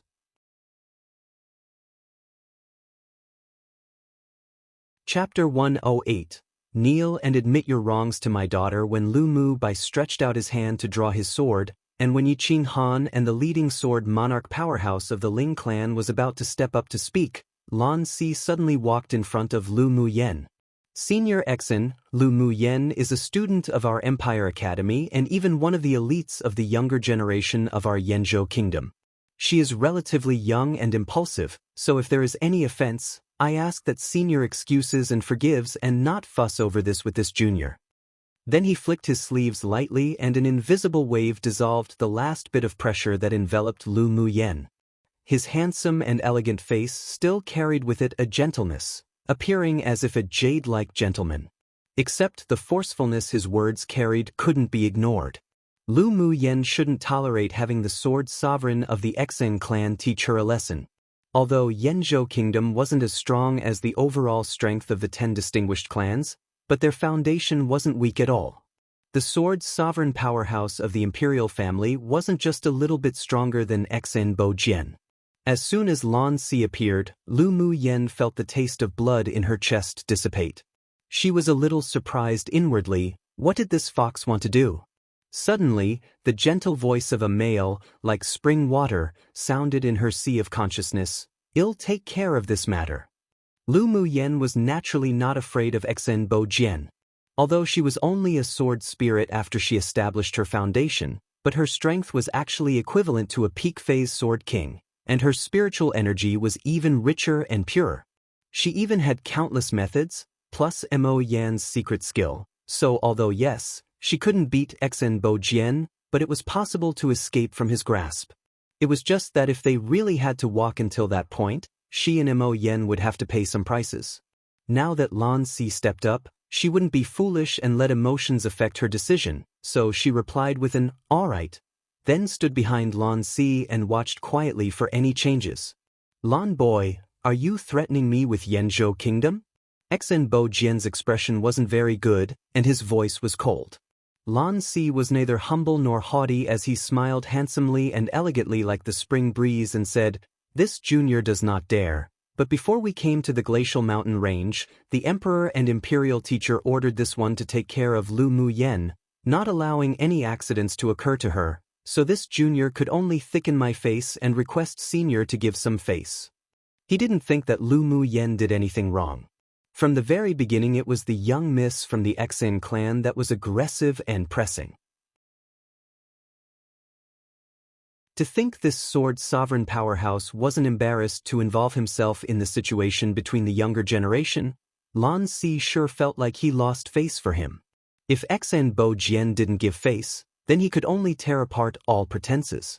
Lu Mu Yen wasn't just the granddaughter of the Ling clan's patriarch but also a trial student of Yanzhou Kingdom. Plus, he also had some selfish motives, so as long as he was here, he'd definitely protect her. I need to give a young boy who had only recently advanced to Sword Monarch some face? No wonder the students of your Empire Academy are so wild. It turned out that they were all like your principal, being taught verbally and by example. Before advancing to a sword sovereign, Xen Bo Jian had a deep grudge against Yuan Li, and even had a sense of hatred towards the entire Empire Academy of Yanzhou Kingdom because of it. So towards Lan Si, who was also a teacher of the Empire Academy, he also disliked. And Lu Mu Yen wasn't only a student of Yuan Li's academy, but also a part of the Ling clan, their enemy they want to eradicate. That's why today he would lower himself and use his daughter's words to take advantage of the situation and humiliate Lu Mu Yen. As such, he could not only slap Yuan Li's face, but also let the Ling clan lose face together. Originally he thought that Lu Mu Yen, that little junior, would definitely be forced to subdue. Then he'll let her bow and apologize to his daughter in public, humiliating the Ling clan as well, but he didn't expect that this stinky girl was a person who knew no fear and was an exceptionally arrogant tough bone. The fact that Lu Mu Yen refused to lower her head and even spoke with ridicule not only let him not achieve hitting Yuan Li and Ling clan's face, but actually allowed someone to say that he, a sword sovereign, oppressed the weak. This feeling of being confronted and counterslapped in the face by a junior truly made him angry. He was precisely oppressing the weak, but what can anyone do to him? The most important thing was that there was an intuition deep in his heart that he must not let go of Lu Mu Yen, this little junior, today, otherwise there'd be endless troubles in the future. Lan Si's handsome and elegant face was also dyed with a bit of anger. If it weren't that his identity couldn't be easily exposed, he definitely would have torn Xen Bo Jian's body into thousands of pieces. Then what does Senior desire?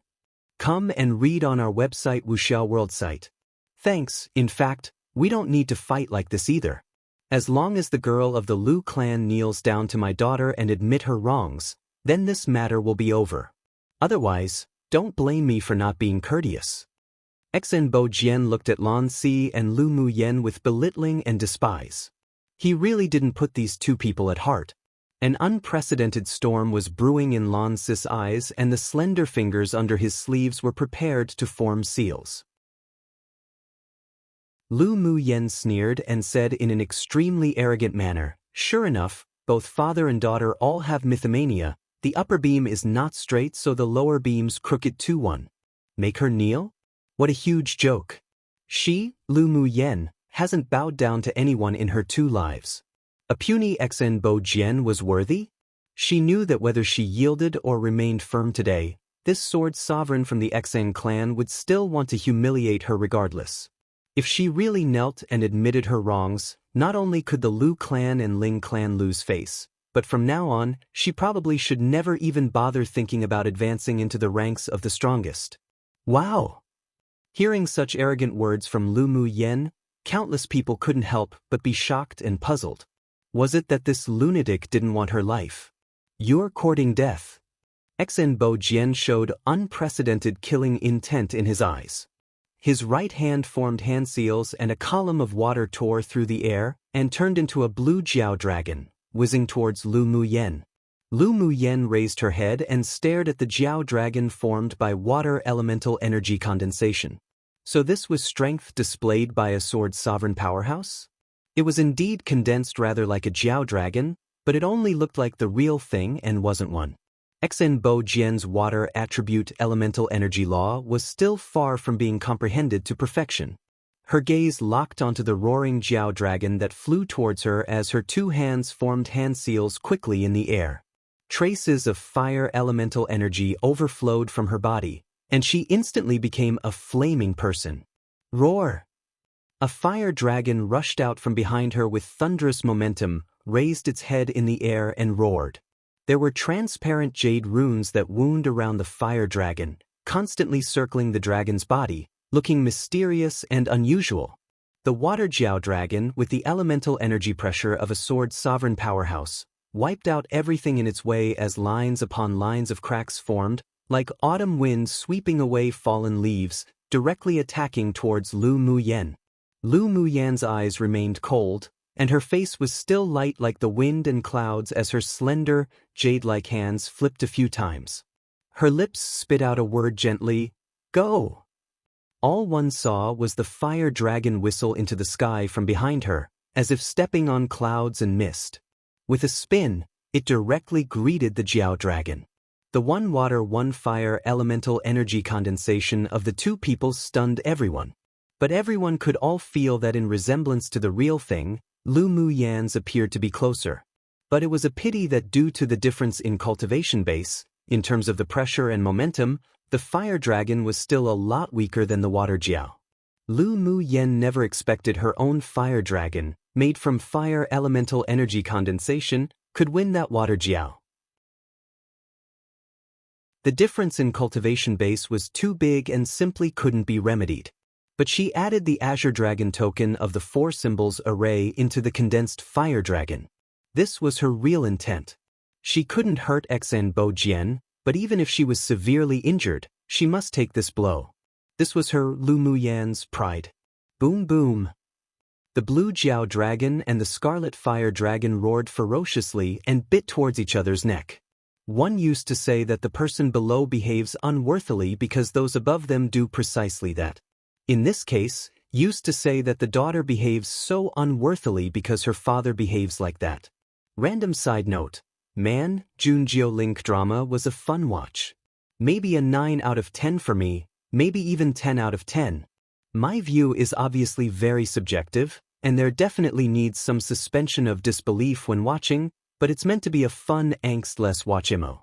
It actually feels like a drama that might follow the novel's plot quite closely because the situations that occur appear a lot in historical novels that I've read but hardly appear in actual drama, maybe because of that suspension of disbelief. And yet I love it so much. Especially a female lead who's actually intelligent and mentally strong. Man, but why is an intelligent and strong female, doesn't even have to be physically strong, that hard to adapt into drama? So many dramas have been butchered because of that. I never watched those. Now I wonder if Rookie Agent Rogue will be too dark/political/heavy for me? Zanilia Zhao's, Zhao Li Ying's, dramas are usually good, but there were some I didn't watch because the plot wasn't my cup of tea. Let's see how this goes. Chapter 109. Although defeated, but with honor when the 2 clashed, the power of the blue and red instantly burst into a dazzling light. The earth trembled and shook a few times as the overflowing power of the 2 swept across the surrounding area. Everyone quickly mobilized the double-layered defense of an elemental energy shield plus a defense-type magic treasure. Crack! The surrounding trees all collapsed, creating loud cracking noises. Lu Mu Yen started fixedly at the cluster of light in midair.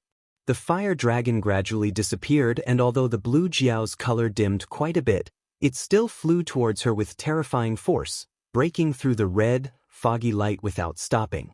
Most of the spiritual energy within her body was used for the fire elemental energy condensation. She could only use the remaining bit of spiritual energy to turn into a transparent circle of light to envelop herself. With a snap of her fingers, the jade runes on the fire dragon instantly rotated. A palm-sized jade-colored transparent azure dragon emerged from the disappearing fire dragon and arrived first in front of Lu Mu Yen at the speed of lightning. Boom boom. Although the jade-colored rune dragon was small, but the power that burst from within wasn't weaker than the previously condensed fire dragon. After a few loud blasts, the blue Jiao dragon and the jade-colored rune dragon both vanished into oblivion in this world. Piu! After all the light curtains dissipated, Lu Mu Yen spewed out a few mouthfuls of blood and her body was blown back by the blue Jiao dragon's remaining force. Yener! Mu Yen! Lu Mu Yen! Elder sister Mu Yen! Different voices sounded at the same time in anxiety and worry. Her feet kept sliding backwards and her waist-length black hair flew, unbridled. A few more mouthfuls of blood spurted out, then finally she stopped at around 100 meters away. She held her chest and stabilized her figure with a stream of blood flowing out of her lips. Her face remained unchanged as she raised her head, her eyes looking at Xen Bo Jian with endless coldness and said, "Today's blow, I took it. It will be returned 100 times in the future." The current her couldn't be considered fine. Her abdomen was churning with blood and force, obviously having suffered internal injuries. If it weren't that the flesh-refining skill was about to break through to the second layer and her bodhi's toughness was comparable to that of a Tier 5 demonic beast, she was afraid that a few ribs would be broken today. Ever since arriving at Tianling continent, it was the first time she had been in such a sorry state. But she didn't regret her behavior. What was there to fear? She didn't lose at all in this battle. From the battle with Xen Bo Jian earlier, she understood the strength of a sword sovereign and saw through the gap between herself and a sword sovereign powerhouse. Her desire to grow even stronger was burning fervently. Although Lu Mu Yen was injured at this time, but her imposing manner had not diminished the slightest. Instead, she unconsciously revealed a sense of dominance, of wildness and arrogance within this world, startling everyone. This woman was definitely a lunatic. She was already vomiting blood and was injured, yet she still dared to speak so harshly against Xen Bo Jian. But many people also acknowledged Lu Mu Yan's strength in their hearts. After all, one might well ask, who dared to take on a blow from a sword sovereign powerhouse at a sword spirit cultivation base? Although she was severely injured, but she was still like a snow plum, standing proudly in the snow, its delicate fragrance brightening one's eyes. Such courage was worthy of admiration. And her elemental energy condensation, along with the jade-colored rune dragon used later, also made many completely acknowledge her strength. Lu Mu Yen was not simply a useless vase that only looked good. For a long time now, she was no longer the trash that was once spoken of amongst people. The her today, although didn't have the strength to fight a sword sovereign, but she had an imposing manner no weaker than a sword sovereign powerhouse. The gap in cultivation base opened an insurmountable distance, but many people thought that she hadn't lost. Just from that one confrontation now, although Lu Mu Yen was defeated, it was with honor. Come and read on our website Wuxia World site. Thanks. Xen Bo Jian obviously didn't expect that Lu Mu Yen would take on his water jiao made from elemental energy condensation. He didn't use all his strength just now, but he also used at least 6 or 7/10. What shocked him the most wasn't the fire dragon condensed from elemental energy, but the jade-colored rune dragon that emerged from the fire dragon. That rune dragon actually gave him a faint sense of danger. If Lu Mu Yan's cultivation base was comparable to his, or was at middle phase sword monarch cultivation base, in a battle like just now, he was afraid that he would inevitably be injured. This woman must not remain alive. This was the firm thought that rose in Xen Bo Jian's mind. Presumptuous, go die. Xen Bo Jian also disregarded the dignity of the strong. Provoked by Lu Muyan's words, a huge, dark blue sword appeared in his hand.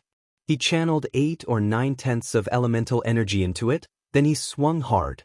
An even more violent and raging sword aura erupted, which was even stronger than the Jiao dragon made from water elemental energy condensation. The violent gust of wind, combined with a sword aura, headed directly towards Lu Muyan's forehead. Mo Yen. Lu Muyan rubbed the blood on her lips and looked at Xen Bo Jian raising his sword with coldness and indifference in her eyes. Mo Yan's eyes grew cold, and the pressure of a king-class demonic beast gradually spread out. When he was just about to use his innate talent to fight together with Lu Muyan, suddenly a sword aura that was not weaker than Xen Bo Jian's came from the side. Hoo! 2 sword auras clashed instantly, but unexpectedly, it didn't explode with any energy fluctuation. The sword aura that came from the side seemed to carry a power that contained the heaven and earth, instantly merging with Xen Bo Jian's sword aura, and then squeezed out from a small crack in space. Neither of the 2 sword auras affected the people present. Then the space rift that had been forcibly torn open quickly closed, and a voice came from Yi Qinghan's direction. Xen Bo Jian, that is enough. Don't lose the face of a sword sovereign powerhouse. At this moment, a handsome and beautiful silver-haired man suddenly appeared beside Yi Qinghan with a very gentle and soft smile on his face, as if he could pardon everything. Seeing that the crisis was temporarily resolved, Mo Yen immediately dissipated the king-class pressure that was about to take form, taking the chance when people weren't paying attention. The demonic energy that was churning inside his body returned to calmness. The hand seal that Lan Si was forming within his sleeves also instantly came to a stop. He calmed down and retracted the power in his dantian that was about to open a layer of his seal. Yi Zhan. Xen Bo Jian looked at the person that arrived and his pupils constricted. Hearing Xen Bo Jian's voice, the eyes of all the people present turned to the silver-haired man in black clothes who just appeared. Yi Zhan, the youngest sword sovereign in the Yi clan and even among the 10 distinguished clans. At only 26, he had stepped into the ranks of a sword sovereign powerhouse and became the peerless genius of the 10 distinguished clans that was hard to find even in 100 years. His talent and strength, compared to the strongest talented elites of the other 3 regions on this continent, was only superior and not inferior. He was also the idol in the hearts of countless elite pupils of the 10 distinguished clans. Yi Zhan, are you going to intervene now? Xen Bo Jian's expression was fearfully grim. He didn't expect that Yi Qinghan and Yi Qinglu was actually able to invite Yi Zhan to help Lu Muyan.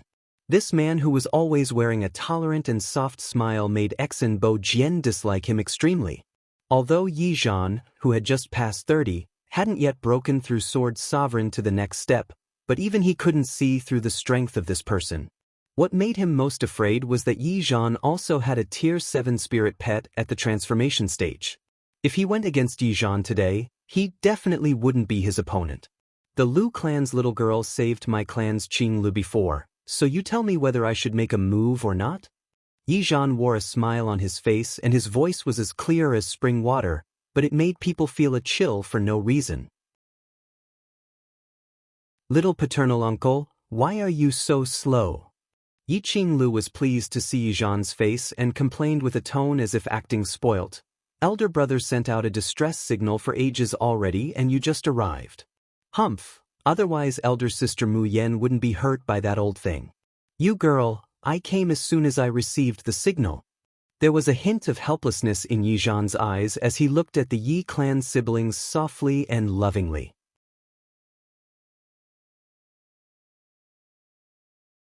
Chapter 110. Saved from the predicament. The appearance of Yi Zhan also made Lu Mubai and the others, as well as the sword monarchs of the Ling clan, feel relieved. Yi Zhan, are you really going to meddle in other people's business today? Xen Bo Jian's eyes were full of dark haziness. He originally wanted to kill Lu Muyan here today, so even if he returned from the glacial mountain range, it would be too late for the Ling clan and Lu clan to even complain. Except he completely didn't expect that Lu Muyen would save Yi Qingli earlier, and there was also an unclear relationship between her and Yi Qinghan. Now that Yi Zhan appeared, it seemed that he wouldn't be able to kill her anymore. Yi Zhan nodded lightly. Naturally. As a sword sovereign expert, why fuss with a little girl at sword spirit strength? This time, how about for the face of our Yi clan, you let it be? It wasn't that it was impossible for Yi Zhan to insist and exert pressure on Xen Bo Jian to resolve this if he wanted to, but the birth of the heavenly frost golden crystal was imminent, and time didn't allow them to cause trouble again. Now he gave Xen Bo Jian a step to back down, but if this person still insisted on acting against Lu Muyen, then he could only use force to resolve it. The look in Xen Bo Jian's eyes were cloudy and uncertain, very cryptic. Then finally, he swept his gaze over Lu Muyen coldly and said, "All right. This time, I'll spare her life for the sake of the Yi clan's face. If there's another instance of this, I will definitely not hold back. As such, I thank Fourth Master Xen." Yi Zhan's tone was light, and he automatically ignored Xen Bo Jian's threatening words. With his temperament, if it were under normal circumstances, he wouldn't even talk nonsense with Xen Bo Jian. Xen Bo Jian was the most hopeless sword sovereign among the 10 distinguished clans. In the future, his cultivation base would probably stop at sword sovereign. But he felt that on Lu Muyen, there was a flourishing aura like the rising sun from the east in its early bloom, full of preserved energy ready for the future. After watching the battle just now, he came to a conclusion. How is this woman a fish in a pond? Upon greeting a storm, a dragon, she will become one. Lu Muyen lowered her eyes and concealed all the killing intent in them. The Xan clan was truly pushing people too hard. She would definitely make the Xan clan pay a heavy price in the future. "Dad!" Xan Xian couldn't help but yell out. Today was the perfect opportunity to get rid of Lu Muyen. Xen Bo Jian also had anger that was unable to be dispersed. But the current situation didn't allow him to directly confront Yi Zhan. Putting aside Yi Zhan's own extraordinary abilities, it wouldn't be worth offending the Yi clan just to kill a junior. "Shut up. Let's go." Xen Bo Jian glanced at Xen Xian coldly, preventing her from continuing to speak. Then he waved his hand and turned around, leaving the woods with the Xen clan. "I'll definitely have you die next time." Xen Xian stomped her foot. Before she left, she had turned around and looked at Lu Muyen viciously, then left unwillingly after leaving the harsh words. Lu Muyen sneered inwardly. "The next meeting, I'll definitely have you die too." She took out a bottle of pills for healing from her interspatial ring and poured it into her mouth. A coolness instantly spread all over her body, suppressing that painful heat in her chest quite a bit, and the churning state of her abdomen also stopped. She raised her head and looked at Yi Zhan, saying, "Thank you greatly, Senior, for helping me." She had her ways to escape without Yi Zhan, but she naturally owed a personal favor to this person since he acted. A faint smile rose on Yi Zhan's lips, and his voice was as sweet and cold as spring water. "No need." Towards this woman with extraordinary combat power, he still somewhat appreciated, and he knew that she must still have some trump cards unused, otherwise it was impossible for her to face that sword aura that was enough to kill her without any change in expression, remaining calm and composed. "You all recover for a day and then hurry along. The heavenly frost golden crystal would be born in 2 days. We'll take our leave first." Yi Zhan turned to look at Yi Qinghan and said, "All right." Yi Qinghan nodded, revealing slight fondness on his face. "Come and read on our website Wuxia World site." Thanks immediately, Yi Zhan walked towards the end of the forest. His black robe paired with the head of silver made his tall figure appear otherworldly, and the moment one didn't pay attention, his figure was completely hidden in this world. "Yena, are you all right?" Lu Mu Bai stepped forward and looked at Lu Muyen with worry. When Xen Bo Jian acted, he simply had no time to rescue her and could only look on helplessly as the sword aura cut towards his sister's forehead. The pain and forlorn desolation in his heart made Lu Mu Bai realize that he was still too insignificant. He squeezed his fists. He had never had a greater desire to grow stronger. Only when he grew stronger and stronger, until he placed himself above this entire continent, could he protect his family. Lu Muyen raised her head and smiled at Lu Mu by charmingly, "Elder brother, don't worry, I'm fine." Yun Lan and the others also came over, each with incomprehensible emotions in their eyes. The battle between Lu Muyen and the Sword Sovereign shocked them and also aroused their desire for strength.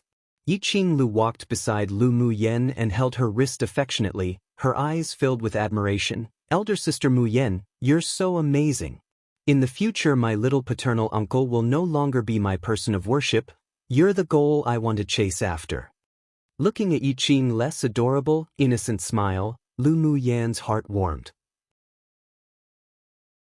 She stretched out her hand and tapped the tip of her nose, smiling as she said, "Sure." She felt very fated with Yiqing Lu and treated her like a younger sister in her heart. "Qing Lu, stop pestering Mu Yen, let her recover as soon as possible." Yiqing Han's handsome face also revealed a slight smile. Lu Muyen's eyes were filled with streams of light. "Qing Han, my deepest gratitude." Qing Han's repeated defense for her tonight made her moved. "Why is there a need for verbal gratitude between us?" Yiqing Han shook his head with a smile. In his heart, he didn't want Lu Muyen to settle everything too clearly with himself. That gorgeous figure had already inhabited his heart. "Then I won't be polite from now on." Lu Muyen's eyes were dyed with some cheeriness. In front of a friend that she acknowledged, she indeed didn't need to be polite in the future. Today's fight must made everyone tired. You all quickly restore your elemental energy and physical strength. There's still a tough battle to be fought later. Lu Muyen saw the concerned and caring gazes surrounding her and suddenly felt a belonging towards this world. Other people's elemental energy and physical strength were indeed heavily depleted, so they each found a vacant seat near her and sat down to recover.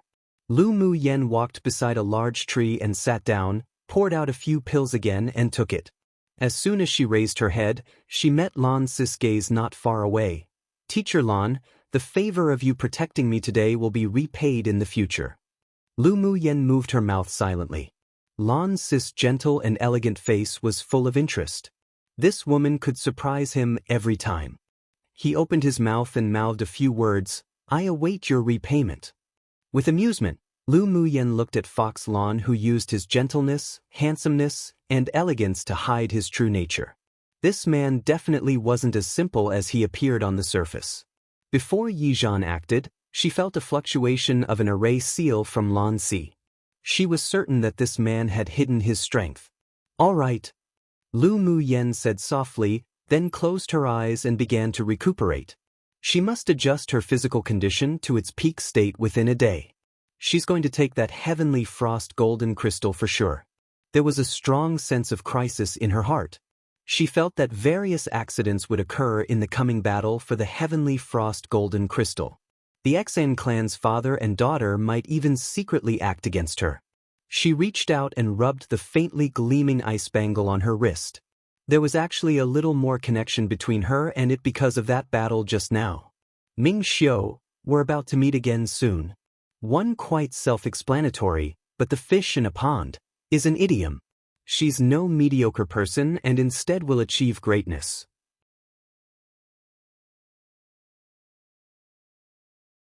Chapter 111.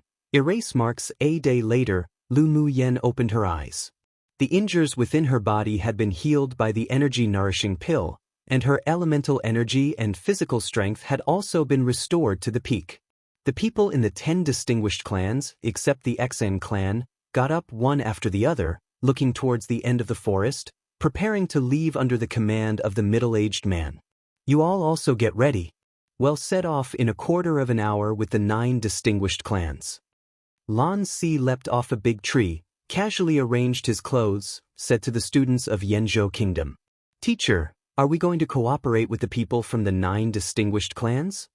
After experiencing some incidents in the glacial mountain range, Jihan Su no longer had the silly smiles he had before entering the glacial mountain range, and talked a lot less as well. Lan Si chuckled lightly, "No. After arriving at the birthplace of the heavenly frost golden crystal, every ally is an enemy. We're just traveling together for now." Jihan Su nodded and didn't say any more. Although deep down in his heart he longed to obtain the heavenly frost golden crystal, but he was aware that he didn't have the ability to obtain it. The 9 distinguished clans and the pupils of Yanzhou Kingdom, listen. The middle-aged man, the leader of the 10 distinguished clans, clapped his hands and gathered everyone, then said, "We will travel together now. After we find the heavenly frost golden crystal, you will all separate. This includes all the alliances made within the 10 distinguished clans, end it when we arrive, and we each listen to fate." Previously, the 10 distinguished clans unanimously agreed to make an alliance because they wanted to seal the news. After arriving at the place the heavenly frost golden crystal was to be born, who would still obey that alliance? Naturally it was who snatched it. Would it belong to who? Yes. Everyone replied in unison. Go! The middle-aged man waved his hand and all the elite pupils quickly headed towards the depths of the forest. Lu Muyen scanned the people in the 9 distinguished clans and she found that all the sword monarch powerhouses that appeared before were not in this team at this time. They probably all went ahead long ago to prepare for battle. This time, the main reason the 10 distinguished clans sent elite pupils to contend for the heavenly frost golden crystal was probably to help them gain experience. Judging from the appearance of the 2 sword sovereigns, the other sword sovereigns from the other clans must also reach the glacial mountain range already, and there must be even more sword monarch powerhouses. Lu Muyen curled her lips. She wondered whether the imperial teacher succeeded in inviting the 2 sword sovereign powerhouses of Yanzhou Kingdom. She had absolutely no fear at the arrival of so many powerhouses, and instead, felt that it should only be natural. The stronger they were, the more interesting it was to compete for it, wasn't it? Although she didn't like using sinister crafty plots and means, but she did like to take advantage of chaos. The group of people rushed non-stop, and it was also inconvenient for Yi Qinghan and Yi Qinglu to leave the Yi clan's team, so they would only communicate with their gazes with Lu Muyen. Ling Fei Hao also stuffed an emerald jade into Lu Muyen's hand, telling her that when she was in danger, she should crush the emerald jade and the strongest sword monarch of the Ling clan would sense it. All the way, it was abnormally quiet. There weren't any movements from any demonic beasts. Everyone was constantly wary and alert while Lu Xiang would cast complicated gazes towards Lu Muyen from time to time. Ji Han-su, who was not far beside her, noticed Lu Xiang's strangeness and remembering the bit of news he had accidentally received, he fell silent for a bit, then finally gritted his teeth and slowed down slightly. When he approached Lu Muyen, he called after her. Lu Muyen. Lu Muyen glanced at Ji Han-su, who usually didn't have much interaction with her, and it could even be said that they had conflicts with each other because of what happened before with Yungu. She couldn't guess what his purpose of calling out to her was. What is it? Be careful of Lu Xiang. Come and read on our website Wuxia World site. Thanks. When the two passed by each other, Ji Han-su whispered exceptionally softly into Lu Muyen's ear as if he didn't say anything. Then he said no more and pulled their distance apart again. He kept up in speed and continued to follow the team, but didn't look at her anymore, nor spoke. Lu Muyen was a little surprised about why Ji Han-su would caution her. She only thought that perhaps Lu Xiang was suspicious but didn't take it to heart. Now, because of Ji Han's caution, she was a little more concerned. In the immortal cultivation world where the weak became meat for the strong, she broke through to the body fusion stage, and could even almost advance to the great ascension stage. Throughout, she had always known one true principle. Never underestimate anyone who appeared to be inferior to your cultivation base or strength. The details decided one's success or failure. Sometimes what ruined things were precisely those inconspicuous people or events. She spread her spiritual sense and also discovered that Lu Xiang cast frequent strange gazes towards her, and even left black stones on the ground or black scratches on large trees every now and then. Lu Muyen's eyes darkened slightly. This Lu Xiang wasn't very strong, but there was always a sense of disharmony about her. Lu Xiang's actions of tossing stones and scratching trees were obviously leaving marks for people, and it seemed that someone was preparing to be the oriole behind the mantis that stalked the cicada one. Mo Yen, do you think there's a problem with the woman who was fighting with me before? Lu Muyen asked Mo Yen using mental energy as she rushed. Mo Yan's deep and serene black eyes rolled in thought. He didn't turn his head and replied with certainty, "Naturally, there's a problem. There's a power sealed in her body, the same as the power that could instantly raise one's strength used by the woman that you last faced off with during the Academy's grand competition." A hint of confusion crossed Lu Muyan's eyes, and then a small, calculative curve rose on her lips. "Mo Yan, what do you want to do again?" The flame-like fur on Mo Yan's head moved. As long as this woman displayed such an expression, it was definitely to calculate against someone, and she'd definitely want him to act.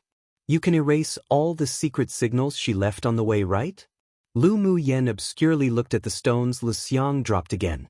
Mo Yan closed his eyes.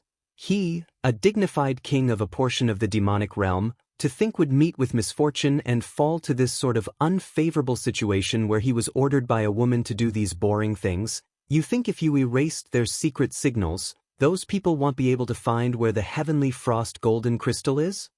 Those people can naturally find it, but they wouldn't have time to prepare an ambush. When they arrive, it'd be perfect for them to mess up the situation, and then we can take advantage of the chaos. Lu Muyan's lustrous and bright eyes that were like glass carried a smile. Mo Yan twitched the corners of his mouth. This woman was indeed not some righteous person, but it was just to his appetite. As long as she wasn't some insidious, conniving, and heartless person, then such a temperament was more suitable for the path of the strong.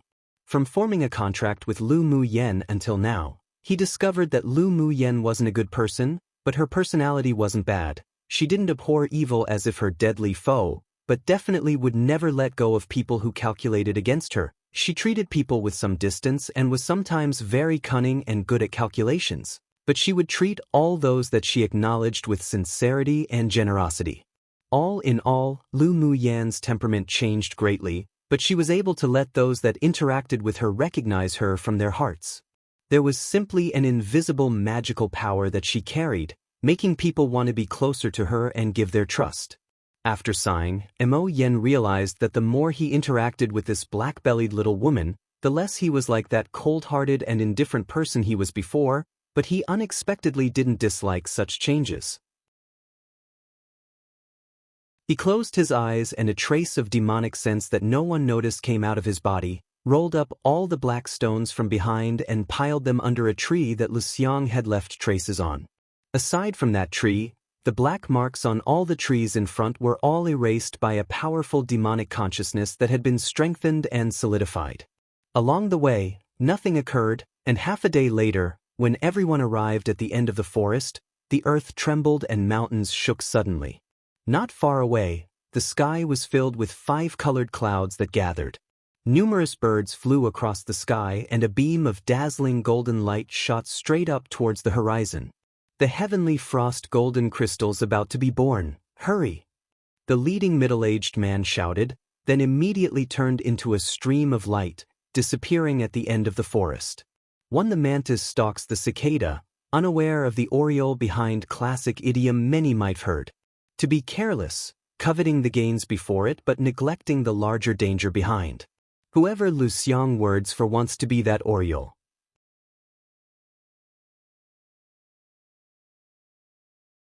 Chapter 112.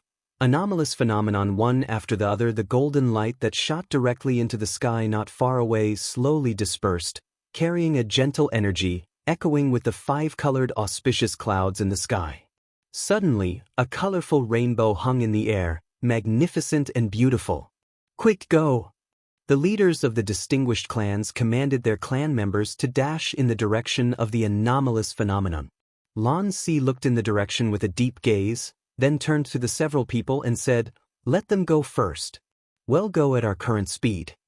A few people revealed confusion in their eyes, but when they saw Lan Si's solemn gaze, they stopped themselves from asking their questions aloud. Despite the infinite desire in their hearts, they still didn't dare to disobey. "Yes." Lu Muyan glanced at Lan Si meaningfully. This fox sure was clever. Chaotic fighting was probably already happening ahead of them.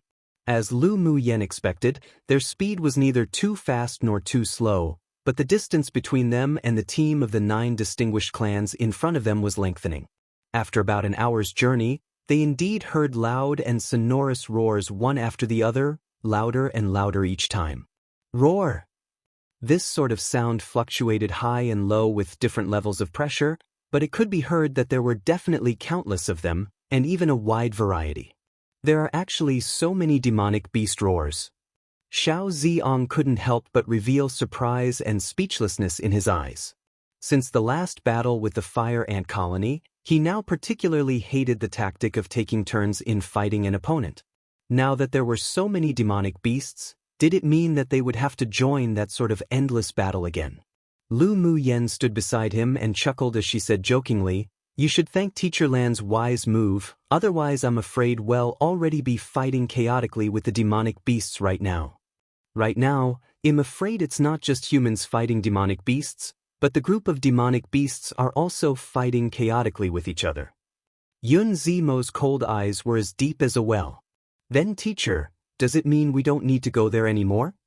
Xiao Ziong looked at Lan Si and asked tentatively. In reality, his longing and obsession for the heavenly frost golden crystal wasn't that deep.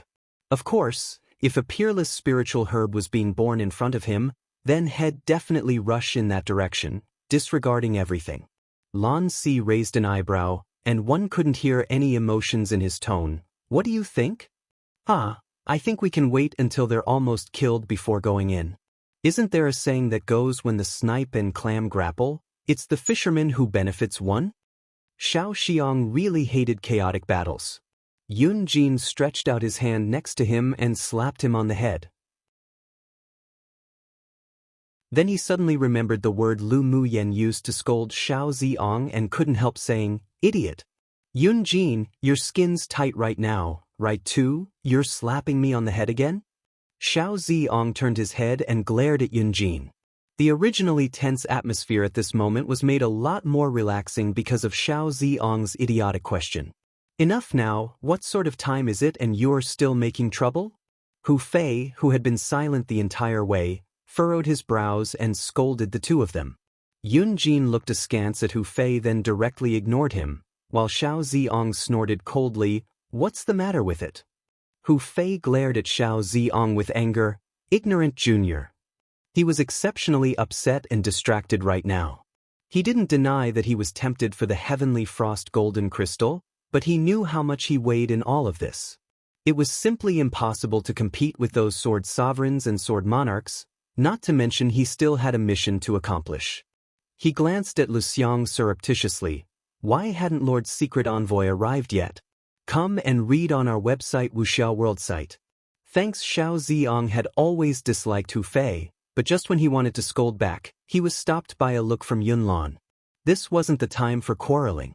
Meanwhile, in the woods they fought in before, more than a dozen people with black cloaks were rushing forward, yet they found more than 20 black stones used for secret signals beneath a large tree ahead of them. One of them squatted down and picked up a stone for a look, then said to the leading man, "Lord's secret envoy, this is our contact signal." The leading man's voice was hoarse with a bit of viciousness. It seems that Lu Xiang was discovered by someone. "Then what do we do?" one of them asked anxiously. The leader pointed to one person at random and said, "You go in to investigate if there's anything happening." "Yes." The person who was addressed didn't hesitate and leapt into the Scarlet Woods. After a while, the man returned from within the forest and stood respectfully in front of the leading man, then said, "Lord's secret envoy, there are 3 paths ahead of us. Without a contact signal, this subordinate cannot tell which road they have used." The leading man was silent for a moment, his expression extremely grim, then after a while, he spoke. "Earlier the forest's land shook and mountains trembled. There must have been an anomalous phenomenon, but this forest itself has the effect of blocking out any anomalous phenomenon. We can only see it if we arrive at the end of the forest. We'll divide ourselves among the 3 paths, and when we reach the destination, we'll first kill Lu Mu Yen and Lu Mu Bai, then attempt to compete for the heavenly frost golden crystal." The main task they received this time was to kill Lu Mu Yen. The heavenly frost golden crystal was only supplementary, so even if they desired it very much, they must place their task in first place. "Yes, Lord's secret envoy." So more than 10 people divided themselves into 3 groups.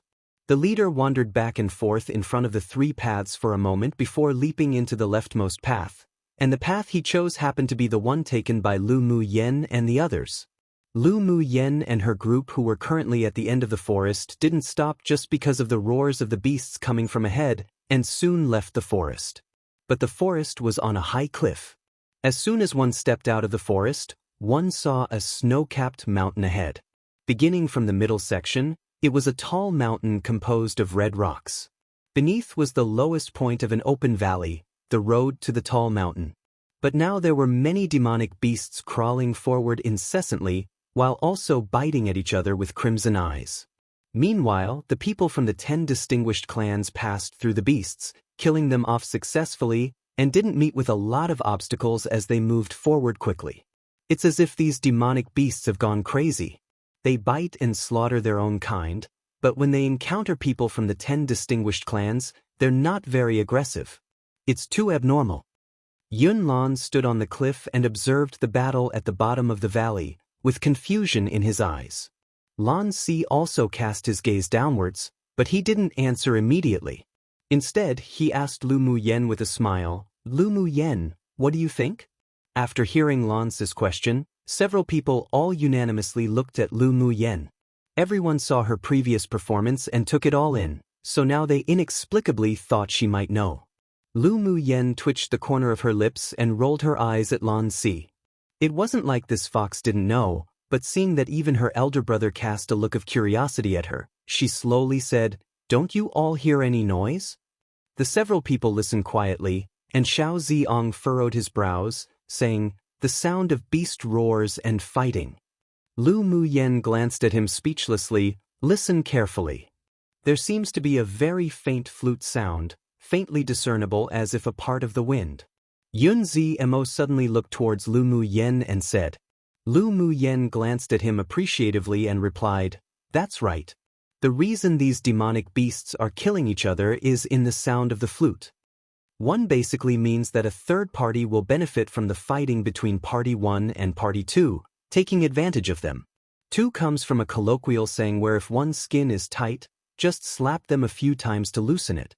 Here, Xiao Ziong's asking whether Yunji needs a few slappings. Note, oops, accidentally published it early again. No second chapter, this is it, huh? 1.5 more weeks to go until the school holidays here, woof.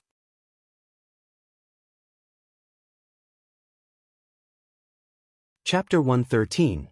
Teich. Hearing the conversation between Lu Mu Yen and Yun Zmo, the others also listened carefully, and they realized that there was indeed a very ethereal flute sound coming from a distance. This must be the Yi clan's beast-taming skill. Lu Mu Bei's eyes were profound, with a look of understanding. A gentle smile appeared on Lan Si's handsome and elegant face as he folded his arms. Yi Zhan is indeed amazing.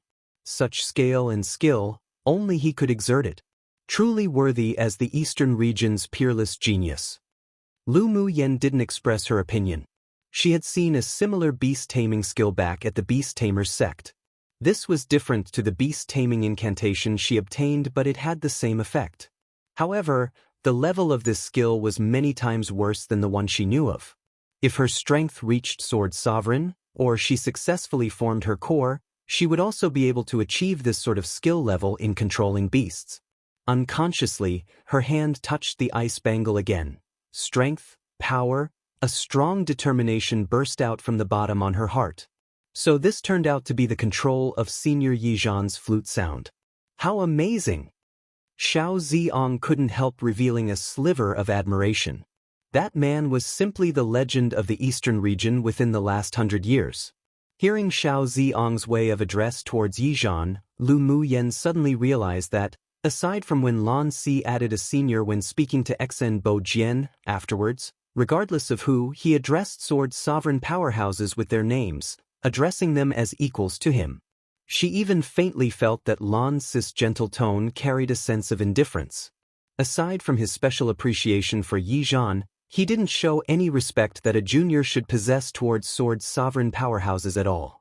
It might not be easy for other people to discover it, but she also held such a state of heart as she, who used to be the female immortal of the spiritual world, bore absolutely no fear of sword sovereign powerhouses. In her eyes, what they represented was simply a higher cultivation base than her right now. Aside from that, at most it was appreciation of individuals, such as the same appreciation of Yizhan. The strength of a sword sovereign was only equivalent to the cultivation base of a core formation stage in the immortal cultivation world, what she used to consider to be an ant-like presence. But she dared to conclude that she and Lan Si were definitely not the same kind of people. He had a deep secret behind him. His cultivation base should have been hidden, and it was probable that even his usual gentle and refined temperament was just an appearance. But who had no secrets? Lan Si wasn't hostile to her, that was enough. She had no intention of exploring other people's secrets. Seeing Xen Bo Jian lead the pupils from the Xen clan to emerge from another side to join the other 9 distinguished clans, rushing forward and about to reach the foot of the tall mountain, Lan Si said leisurely, "Let's go too." Yes. The others also leapt off the cliff with him and rushed towards the foot of the mountain.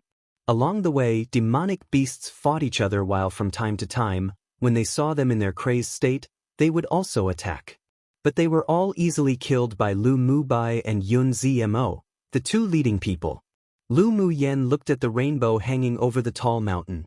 A faint heart palpitation spontaneously emerged within her. She furrowed her brows. It seemed that there was extreme danger and little fortune this time.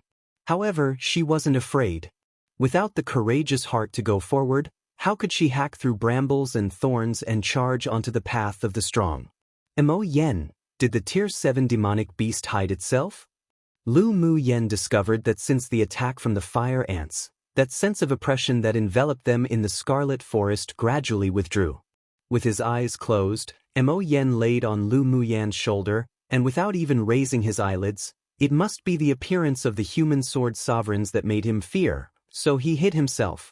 That Queen Mother Ant was also driven by him to besiege you all. But that person named Yizhan must found him. Why do you say so? Lu Mu Yen asked with interest. Intuition.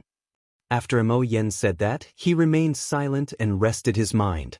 A trace of spiritual force quickly entered his body from the outside, and the demonic energy that wound around his dantian was even denser than before.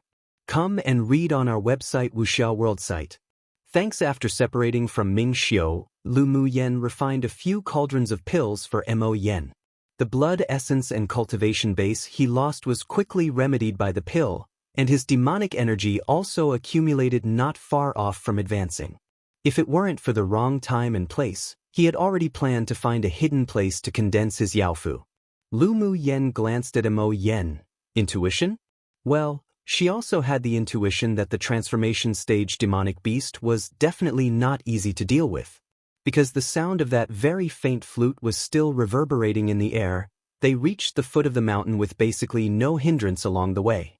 At this time, the pupils of the 10 distinguished clans had already entered a boundless, enormous cave at the foot of the mountain.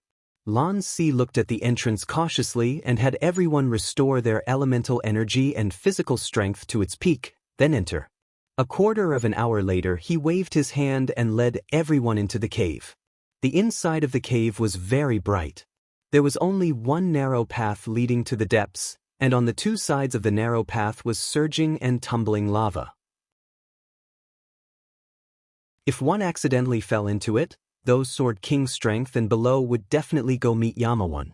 After walking another quarter of an hour, they crossed the narrow path. Then a hillside made of volcanic rock appeared before them. What entered their eyes after crossing the hillside was astonishing. The elite pupils and powerhouses stood on Lu Mu Yen and their party's side, while in front of them was a lava lake that constantly bubbled, fiercely hot. In the center of the lava lake laid a long, thin, golden liquid which was slowly solidifying. The most important thing was that on the opposite side of the 10 distinguished clans, which was also the other side of the lava lake, there stood 2 men who dressed uniquely. One of them, although handsome and carried an effeminate feel, had a cyan sharp horn that emerged from his head, while the other was 8 feet tall, burly, and there were a few fingernail-sized scales on the side of his face. Behind the two of them were more than a dozen Tier 6 demonic beasts, and only from 2 species. There were records of them on the continent's demonic beast record. They were the sky-swallowing python and the spirit rhinoceros beast. Seeing the more than a dozen Tier 6 demonic beasts, it wasn't difficult to guess that the 2 people standing in front of them must be Tier 7 transformation stage demonic cultivators. Lu Muyan's gaze swept over the burly man. She felt the same oppressive aura that she felt in the Scarlet Forest. She could conclude that this large man was the demonic cultivator who ordered the Queen Fire Ant to attack them, and also a transformed spirit rhinoceros beast. Their arrival gained the attention of the 2 groups of people. Those in the 10 distinguished clans saw that it was the group Lan Si led, so they didn't pay much attention, while the 2 transformation stage demonic cultivators swept over their cultivation base and their lips rose with ridicule. Lu Muyan scanned the area secretly with her spiritual sense once, and found that guy, Ming Xiu's, aura. But she couldn't judge his position, probably because he used some sort of secret skill to hide. Human sword masters, what do you intend to do, breaking into this king's cave dwelling? The effeminate demonic cultivator at the transformation stage retracted his gaze on Lan Si and his party, then looked at the sword sovereigns of the 10 distinguished clans coldly, asking. A yellow-clothed sword sovereign old man, who Lu Muyan had never seen before, sneered, "Humph, I sure don't know when this volcano became the cave dwelling of a sky-swallowing python. You beings that usually like the cold could survive for a long time in such high temperatures? What a joke." A chill radiated from the effeminate man, and the large man beside him, together with the Tier 6 demonic beasts behind them, prepared themselves, ready to act at any time. The battle was on the verge of starting. One Yama, the king of hell in Buddhist and Hindu mythology. So they'll die, basically. E-battle on the verge of starting.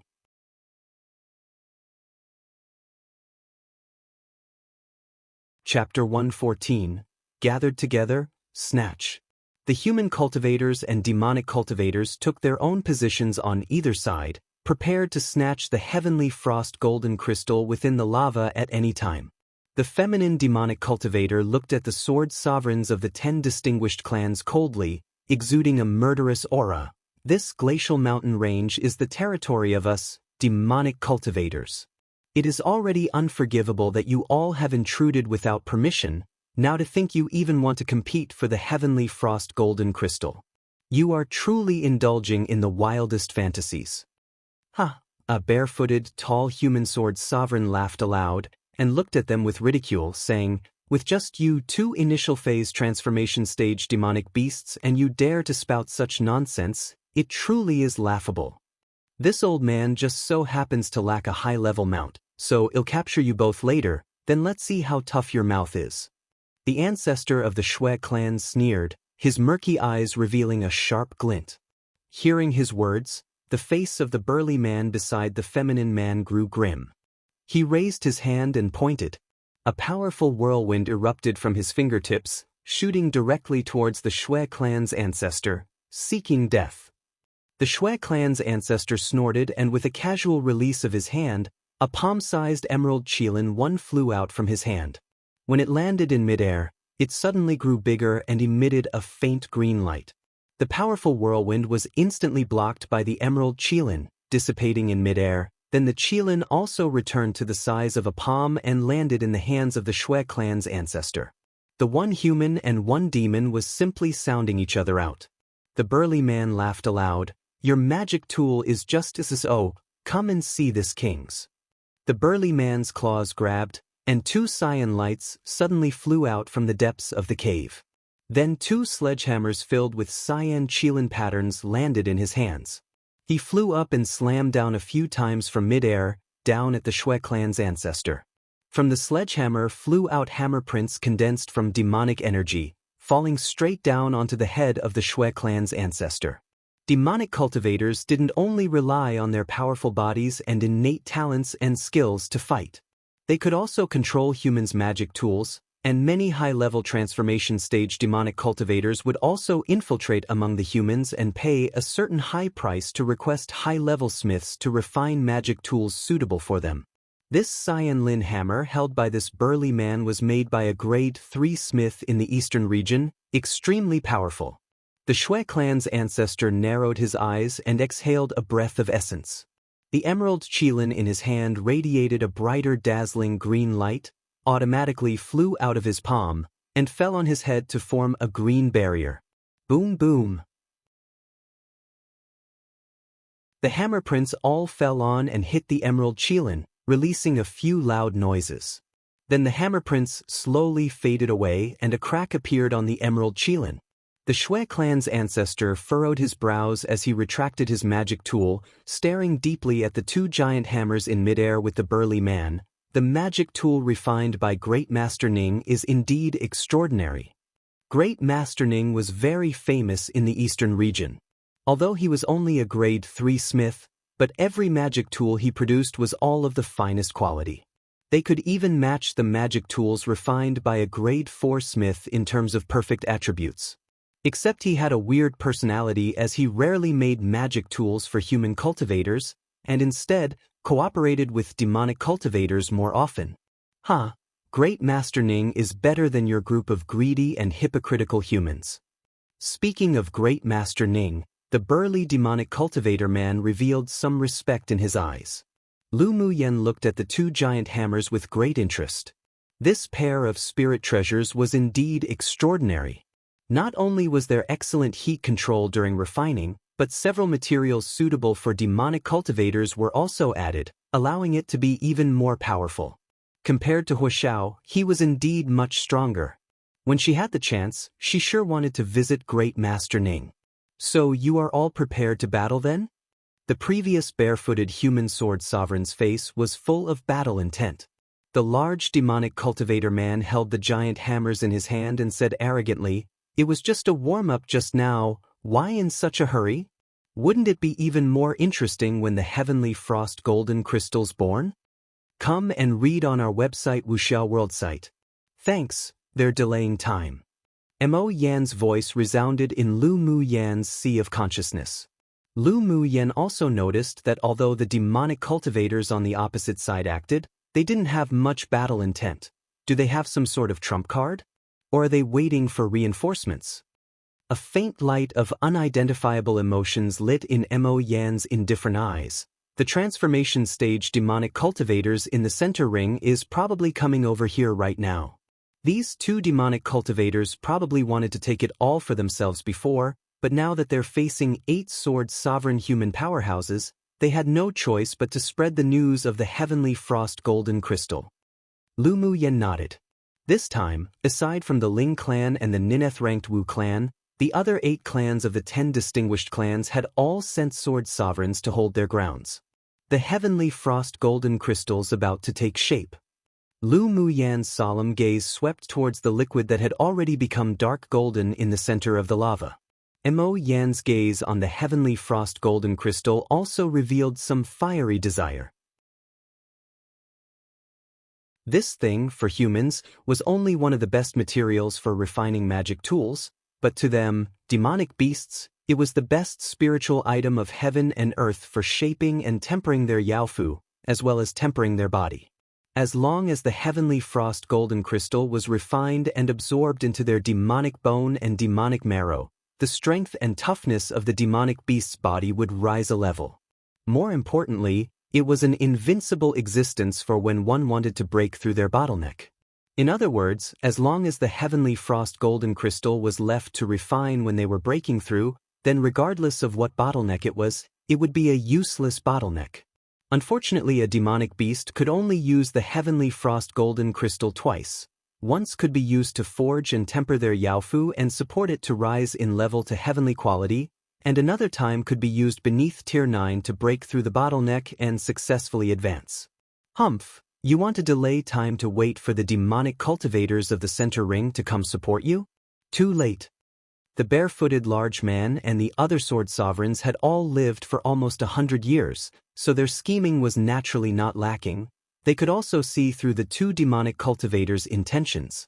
The feminine demonic cultivator was about to speak, then suddenly his gaze fixed on the dark golden liquid in the lava pool. Suddenly, the liquid in the lava pool emitted a dazzling golden light and leapt from the lava with a dash, carrying an aura that made one feel fearful. The barefooted sword sovereign gave the Shui clan ancestor and Exenbo Jian a look, then uttered a word, snatch. Dash. Then 9 figures flew in the direction of that golden light, precisely the 7 human sword sovereigns and the 2 demonic cultivators. The sword monarchs and sword kings below immediately greeted the more than a dozen tier 6 demonic beasts that rushed over, and in that moment, the humans and demonic beasts battled in chaos. Lu Muyen cast her gaze on Yi Zhan, who was still standing on the side of a rock, unmoving, as well as Lan Si, who looked as if he was enjoying a good show. As expected, only these 2 knew the secret behind the birth of the heavenly frost golden crystal. When she used her spiritual sense to sweep towards a dark corner in the depths of the cave, her lips rose into an arc. Ming Xiu, that guy, also knew. Rumble.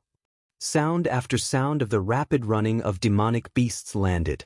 Then more than 30 tier 5 demonic beasts rushed out from the hillside, rushing towards the human cultivators. Lu Muyen and the others from the trial were also separated by the group of demonic beasts, and the entire cave was in chaos. From time to time, swords glistened, and the roars of demonic beasts reverberated ceaselessly in the cave. Lu Muyen saw Lu Mubai and the others greet the crazed demonic beasts without much danger, so she utilized her flash steps to dodge the attacking demonic beasts one by one, heading towards the lava pool.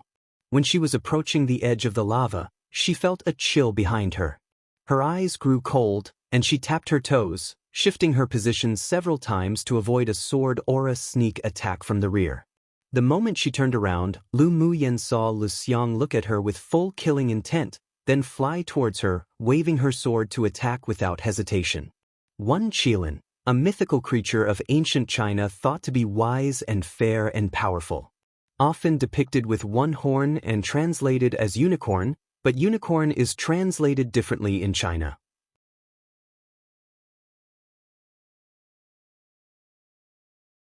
Chapter 115, Kill. With a strong killing intent exuding from Lu Xiang, she tore off a jade ornament hanging on her neck with one hand and clenched it tightly. When the jade broke, a force that didn't belong to her suddenly burst out from her dantian. The sealed water attribute elemental energy penetrated into Lu Xiang's meridians bit by bit, and her cultivation base rose incessantly. From advanced phase Sword Spirit, she broke straight through to initial phase Sword King, then middle phase Sword King, advanced phase Sword King, and finally she stopped at peak phase Sword King. Just like Gu Yen ran last time, Lu Xiang's face was flushed after relying on an external force for power. Blood vessels bulged, and it appeared that it was slightly uncontrollable. Lu Xiang's strange movements naturally attracted the attention of many people. Lan Si, who had moved beside the lava pool, stood there, watching with interest, as Lu Xiang condensed a water column that headed straight towards Lu Muyen. Yi Zhan didn't miss the look on his face, as if watching a show, and said, "Not going to go up and help? She doesn't need it." Lan Si was obviously extremely confident in Lu Muyen.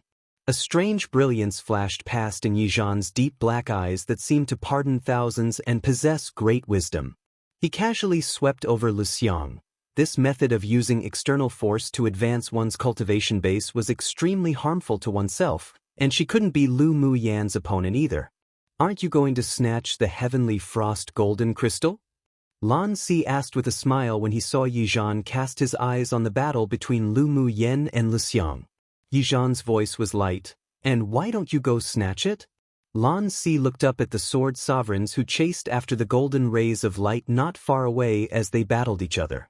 Those demonic beasts and human cultivators who were affected by their violent sword auras were all now buried here, and he sighed. "I'm just a sword monarch cultivation-based junior, so what could I use to compete with the sword sovereigns?"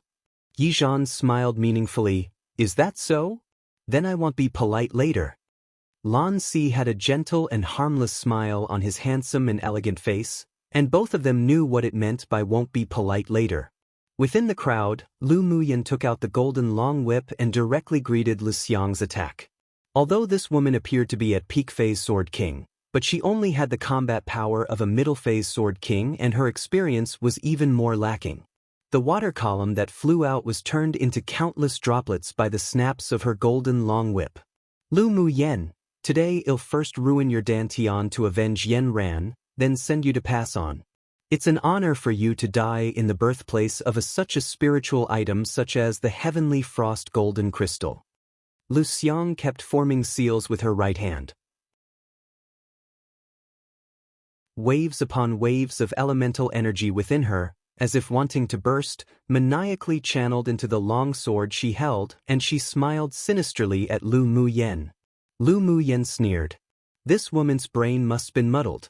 Well, I sure won't destroy your dantian, nor let you be honorably buried in the birthplace of the heavenly frost golden crystal. Lu Mu Yen waved the whip with one hand and the other formed seals at the same time, then her red lips finally uttered a few words gently. I'll let you be buried in the belly of a demonic beast and accompany the glacial mountain range forever. Anger rose on Lu Xiang's face. She raised her hand and waved. Countless water droplets flew from her long sword as if strings of beaded curtains, falling around Lu Mu Yen.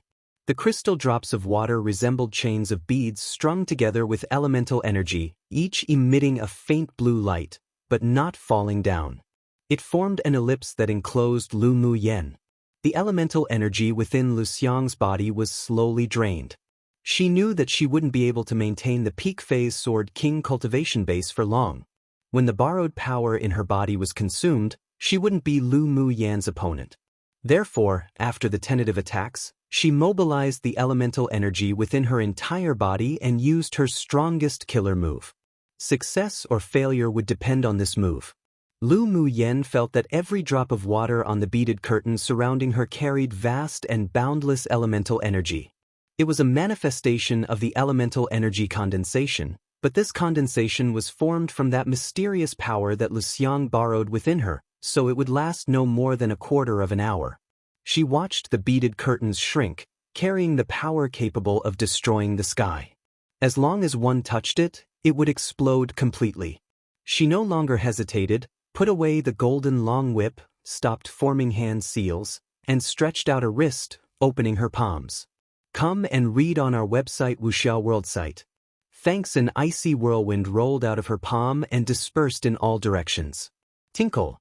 The whirlwind made clear, crisp, sweet noises as it rolled up the beaded curtain. After the water drops were blown by the wind, they immediately turned into crystal-clear ice beads, swaying constantly. Each string that collided together would make such sweet tones that it was intoxicating.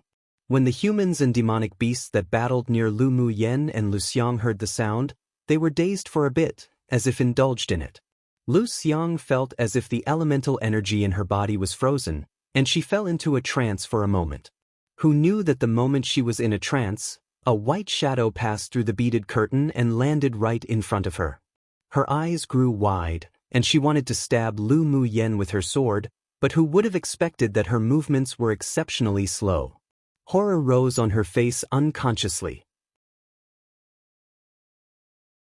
That sword had yet to meet Lu Mu Yan's body when she felt a sudden pain in her chest. She slowly lowered her head to look at her chest and saw a half-inch long dagger stabbed straight into her heart. How is that possible? Lu Xiang's eyes were full of incredulity, looking at Lu Mu Yen, who was smiling softly, and slowly spit out the 4 words. Lu Mu Yen took out a silk handkerchief and wiped her hands. When she loosened her fingers, that handkerchief fell into the lava with the wind, immediately turning into ashes. She looked at Lu Xiang and said, "How is it not possible?" Lu Xiang looked at Lu Mu Yan's stunning face that carried a smile, but there wasn't a lot of emotion in her eyes. It was a kind of disregard. Lu Mu Yen didn't regard her as a real opponent at all. She wasn't even qualified to be belittled, only indifference and disregard. She watched the blood on her chest slowly solidify into red ice and raised her head to look at Lu Mu Yen inconceivably. This woman was actually a dual attribute sword master. But how could the fire attribute coexist with the ice attribute? Her eyes darkened, then a vicious light burst out in an instant. Even if she died, she would drag Lu Mu Yen, and the sword masters of the same level here, down with her. Lu Muyen naturally saw the confusion and viciousness in her eyes, but she didn't want to continue to speak nonsense, nor explain, to her opponent. With a wave of her hand, the golden long whip swung out and rolled Lu Xiang up. I already said, I want you to accompany the glacial mountain range forever. Lu Muyen hated others that backstabbed her, and sneak attacked her. Towards enemies, she was never merciful. With a light toss, Lu Xiang's body fell in front of a Tier 5 ice crocodile who was trying to flee towards the entrance of the cave for whatever reason. The ice crocodile saw that a human dared to actually block its way, and in a rage, it bit Lu Xiang's legs without hesitation and began to bite and swallow. The shrill cry echoed within the cave. Looking at the fear in Lu Xiang's eyes, Lu Muyen didn't express too much emotion and remained indifferent. When she was in the immortal cultivation world, because she wasn't ruthless enough, in a moment of softness, she let an enemy go. In the end, she was besieged by that person who returned with reinforcements and was severely injured, barely surviving. From then on, she would never be merciful to her enemy. She would kill if she should and would definitely never let go of any fish that slipped through the net, otherwise it'd be herself who'd die in the future. Lu Xiang's body couldn't withstand the attack of that mysterious force at all, and she already appeared to be close to self-destructing. She threw her into the demonic beast's mouth to be eaten because she also wanted to prevent the force of the self-destruction of Lu Xiang to affect herself and others, but others didn't seem to think so. Translation provided by May Our Come True.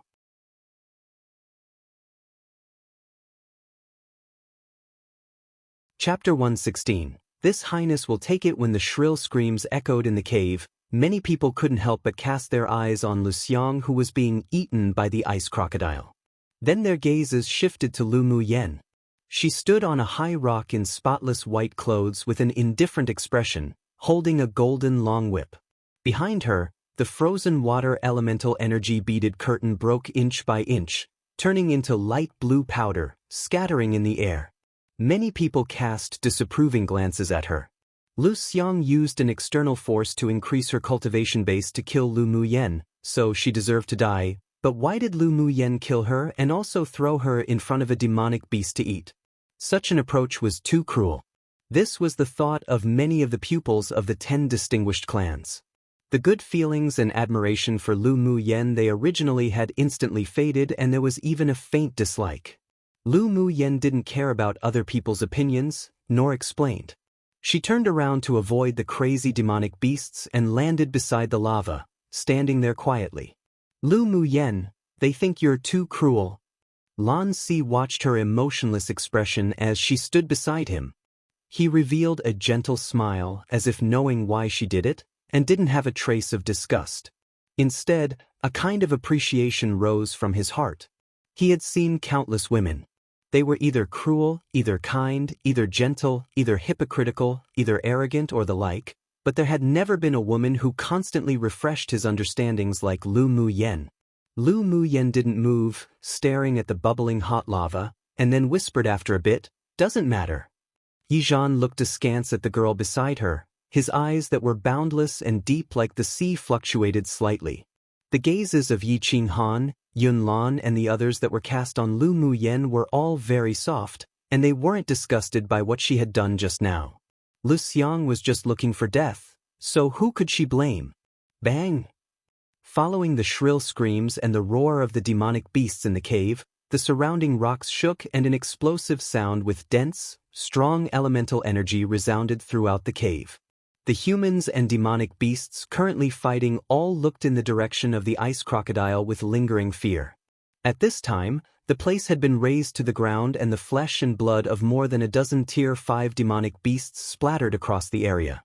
This sort of power was already very close to the full blow of a sword sovereign powerhouse. So that Lu Xiang wanted to self-destruct by borrowing the external force. The faces of those people who had thought Lu Muyen was cruel now turned pale. If Lu Xiang's body hadn't been thrown so far and was eaten by the ice crocodile, the elemental energy from the self-destruction would be even greater, and the people and demonic beasts who fought in the central area wouldn't be spared from being affected. The fights between the sword sovereign powerhouses were all being suppressed because below them were still the pupils of the various clans, so the energy used wasn't spread too much to avoid hurting their own pupils. But Lu Xiang obviously had no scruples at all. If they were affected by her self-destruction, even if they didn't die, they'd be heavily injured. Those who originally had some sympathy for Lu Xiang all spat at her and were irritated with her in their hearts. There were some other emotions in their eyes that looked towards Lu Muyen. The disgusted expressions were replaced by complexity, and a few people even had faint gratitude in their eyes. Even if Lu Xiang's target was Lu Muyen, but if she self-destructed, there was no difference between enemy or friend. This time, it was indeed Lu Muyen who saved them. Lu Muyen, however, had no intention of being concerned about the complex gazes that had changed. Her heart was currently beating hard at this moment, as if there was something beckoning her at the bottom of the deep lava pool. Lu Muyen, you're really only 16 years old? My interest in you is really getting stronger and stronger. Lan Si suddenly leaned down beside Lu Muyen, his even breath landing beside her ear. Lu Muyen stepped back, furrowed her brows, and looked at Lan Si, saying, "If you're really bored, why not think about how to deal with Senior Yi? Come and read on our website Wuxia World site." Thanks, a meaningful smile rose on Lan Si's gentle and elegant face. It turns out that aside from him, you also know. A color of surprise flashed past Yizhan's eyes, then he held back his emotions. He looked up and saw the golden light, grabbed by the ancestor of the Shui clan, suddenly spill out from his fingers. Then it assembled again and turned into an even brighter golden light, flying into the bottom of the lava pool. Don't hide anything anymore, whoever snatches it will it belong to who? When the golden light fell into the lava, Yizhan immediately took out his jade flute on his waist, flew up and slashed at the lava pool.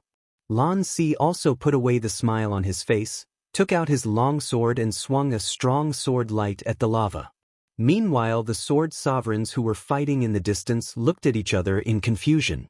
Then they saw the part of the lava that Yizhan and Lan Si attacked suddenly erupt and shoot up a pillar of fiery lava.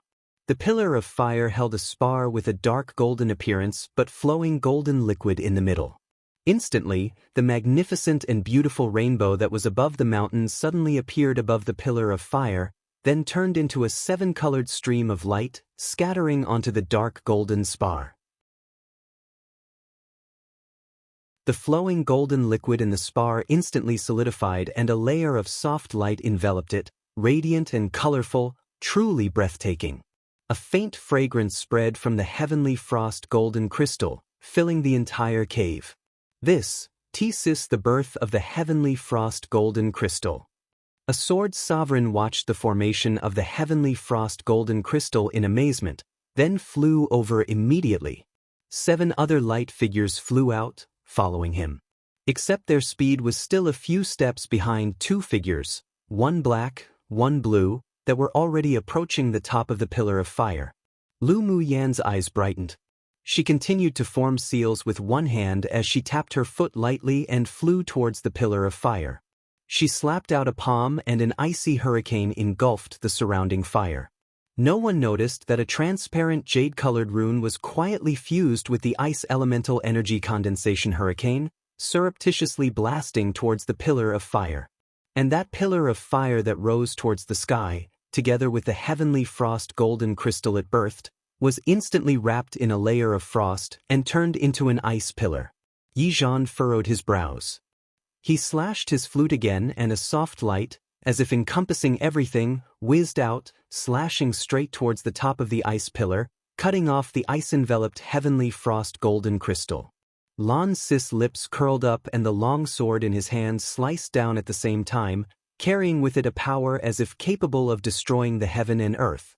It just so happened to fall on the heavenly frost golden crystal, and the heavenly frost golden crystal was instantly cut into 5 segments, flying out in different directions. The 2 headed in different directions and caught one each while Lu Muyen stopped in her steps and stood atop the ice pillar with folded arms, watching the others compete for it. The other sword sovereigns didn't even think as they each flew in one of the 3 directions, all with the intention of at least collecting one of the pieces, then think things through later. Yet who knew that they had yet to touch the heavenly frost golden crystal when they were blocked by countless sword auras that suddenly scattered from a corner. Then a red-clothed man wearing a silver mask appeared in midair mysteriously. He was tall in build with a domineering and noble temperament, as if looking down upon the world. With just a wave of his hand, the 3 pieces of the heavenly frost golden crystal that was flying towards the outside actually obediently circled around, turning back, and landed in his hand. The heavenly frost golden crystal, this highness will take it. Translation provided by May Our Come True.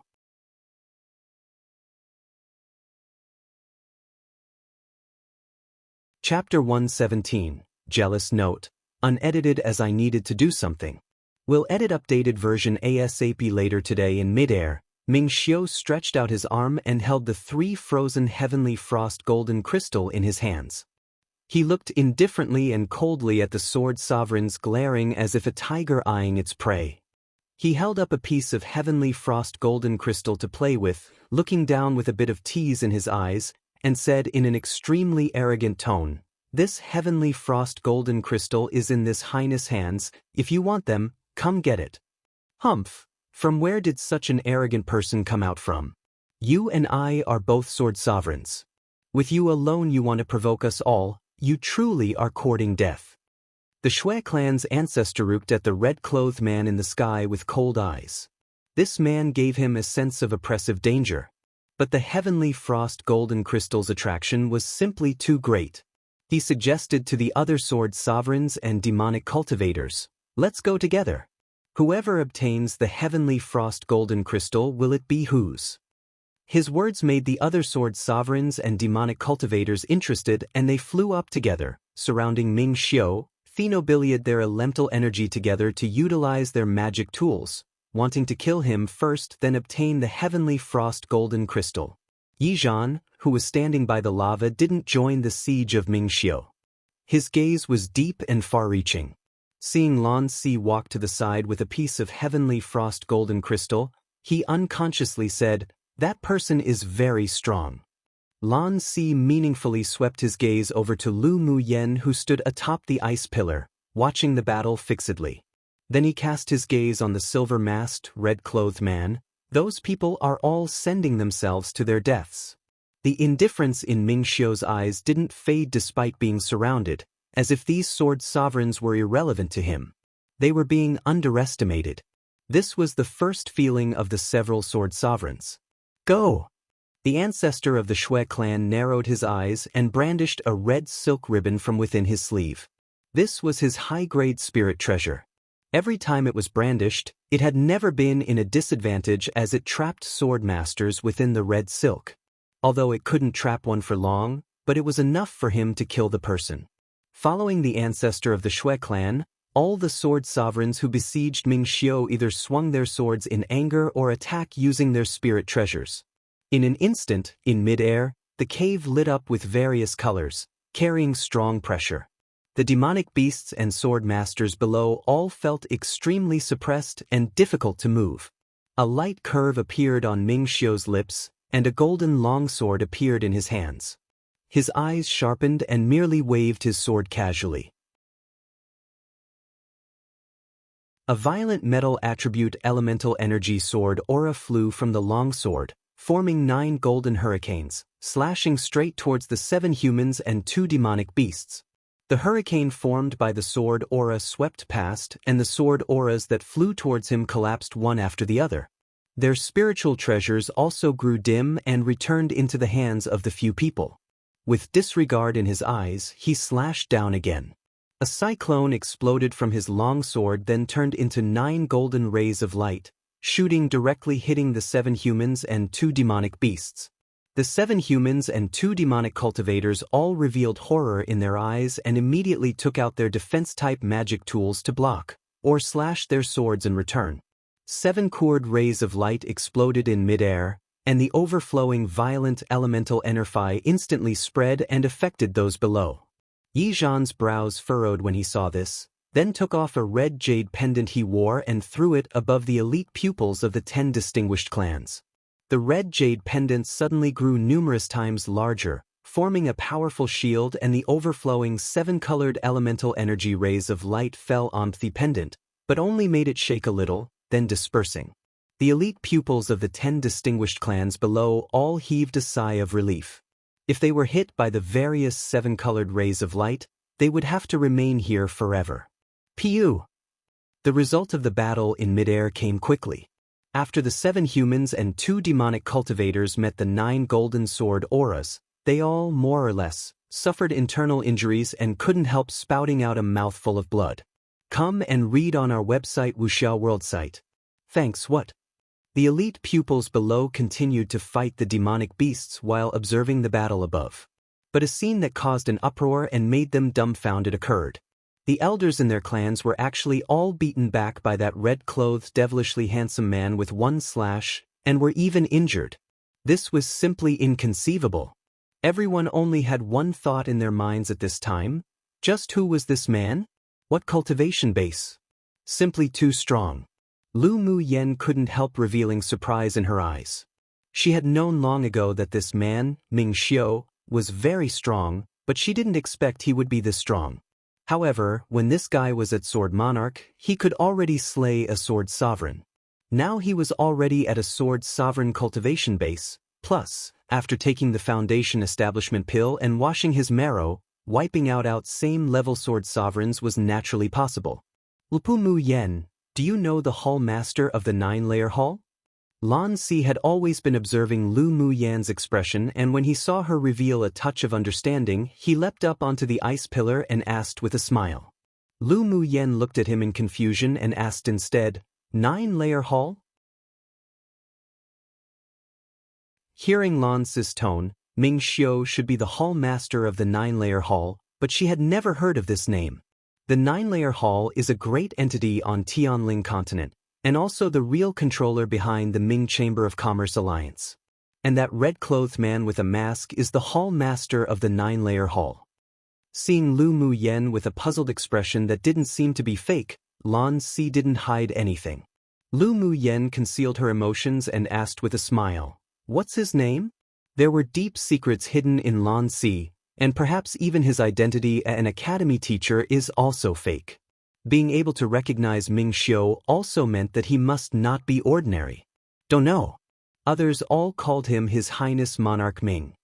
Lan Si approached Lu Mu Yen and said with a meaningful smile, "What his name is, Lu Mu Yen, you should be very clear, right? What makes you say so?" Lu Mu Yen raised an eyebrow. Lan Si's tone was full of certainty, though half was to trick some more intel, while the other half was certainty. She sure was rather curious at how he knew that she knew Ming Xiu. That day during the auction, you offended a Sword Monarch. Wasn't it he who came out to help you out? Lan Si also participated in that auction. Others only knew that the Monarch Ming came out to maintain order for the Ming Chamber of Commerce Alliance, but he discovered that there was a very weak mental energy fluctuation from Monarch Ming to Lu Mu Yen at the time. Therefore he was certain that the two weren't only acquainted, but also had a friendship. There were no waves in Lu Mu Yan's eyes, but she had to praise Lan Si in her heart, as expected from a fox. He sure was really observant. So what if we're acquainted, so what if we're not? She neither denied she knew Ming Xiu, nor admitted in person. Shall just keep this Lan fox guessing by himself. Lu Mu Yen, you little fox. Lan Si whispered into Lu Mu Yan's ear intimately. A nice choice entered Lu Mu Yan's ears with a breath. She wasn't used to being so close to people, so she tapped her foot and leapt off the ice pillar and landed on the edge of the lava pool. This Lan Gox was clearly attempting to coax the egrets from her. As if shed brother him. Seeing Lu Mu Yan's rather helpless look, Lan Si suddenly felt that this woman was also quite cute and couldn't help but chuckle. Except he didn't laugh long because not far away, a golden sword aura turned into an arc and slashed straight towards him from the air. There was a coldness in Meng Xiu's eyes. The man's deliberate intimacy with the little woman just now made him extremely unhappy. At this time, he actually dared to approach and tease her. A killing intent exuded from him. Lan Si narrowed his eyes slightly and with a touch of unnoticeable interest on his lips, he stretched out his long sword and swung it with all his strength before immediately leaping off the ice pillar. Crack! The two sword auras greeted each other, and Lan Si's sword aura was quickly obliterated and dissipated while the golden sword aura directly split the ice pillar into several segments. Lu Mu Yen, Monarch Ming's jealous. If you don't act, teacher will die. Note, I'm X being jealous. Cute.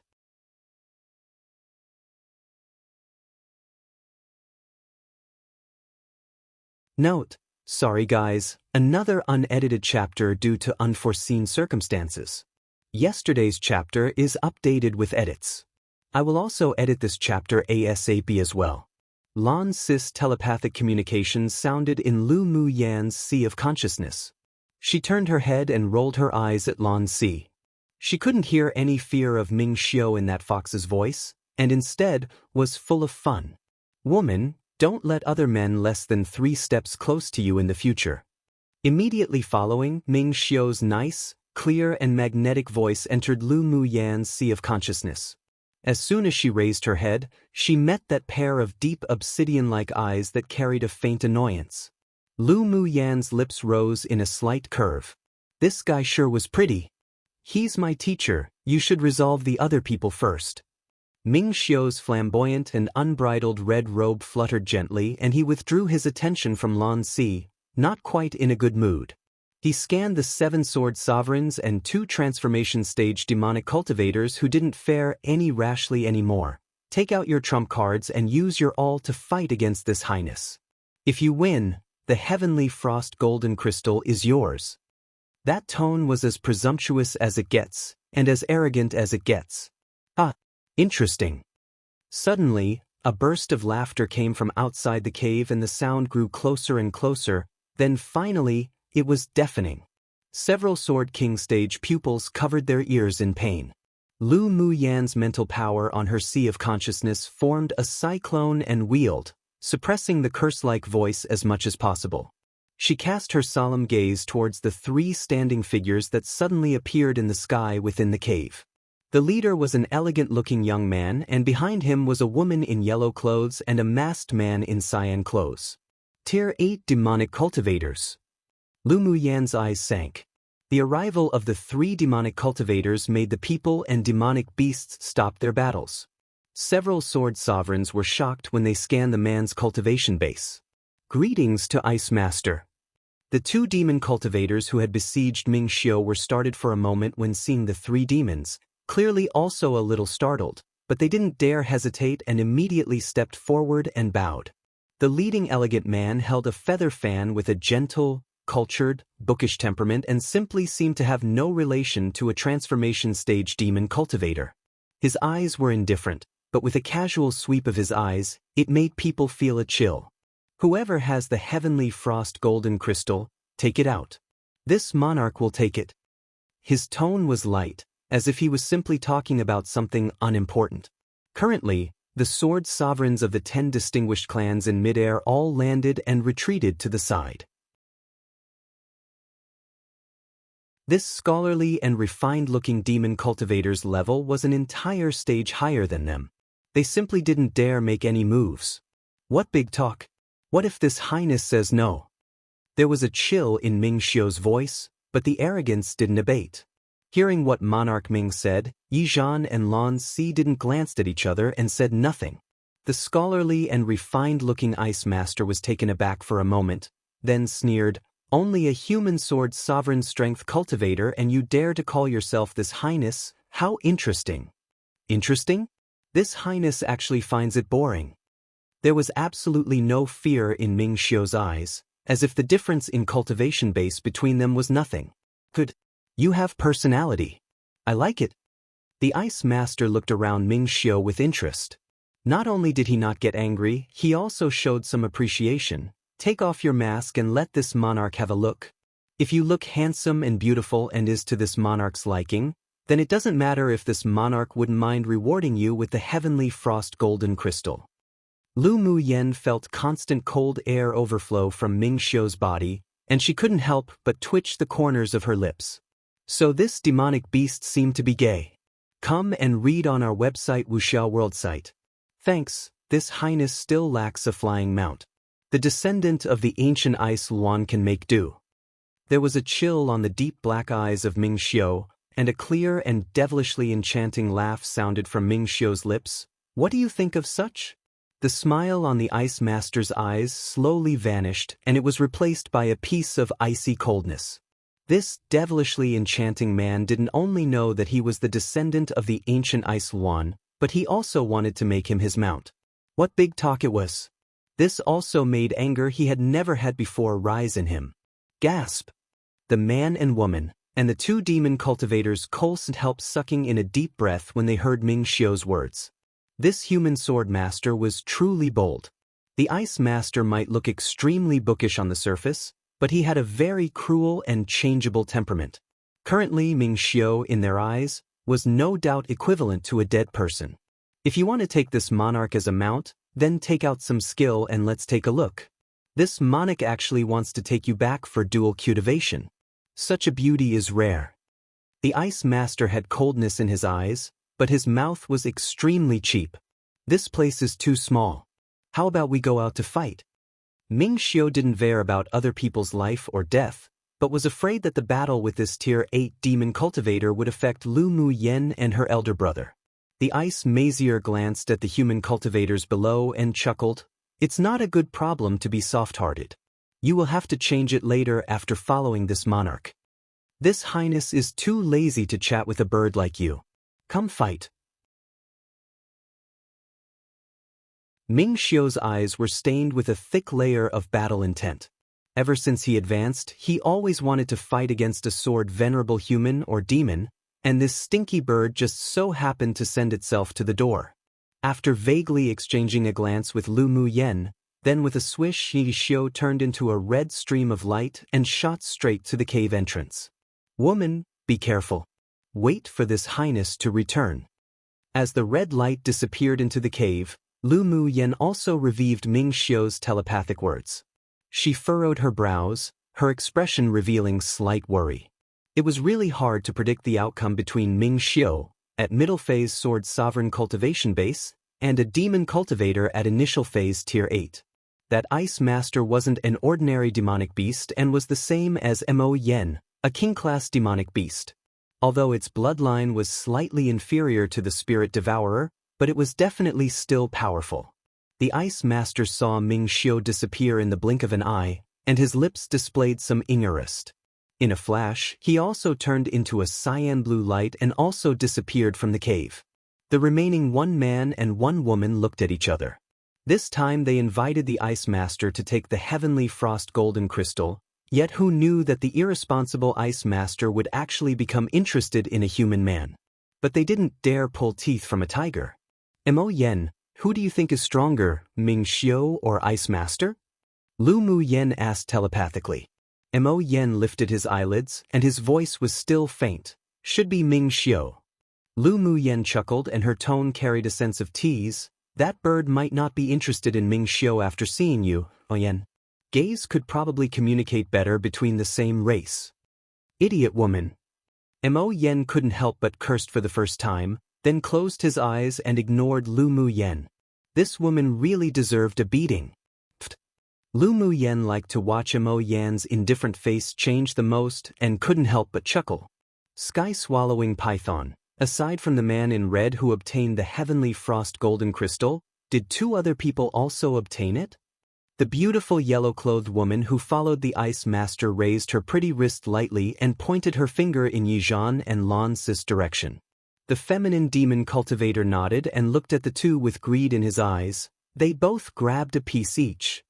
The woman showed a gorgeous smile on her face and exchanged a glance with the cyan-clothed, masked man beside her.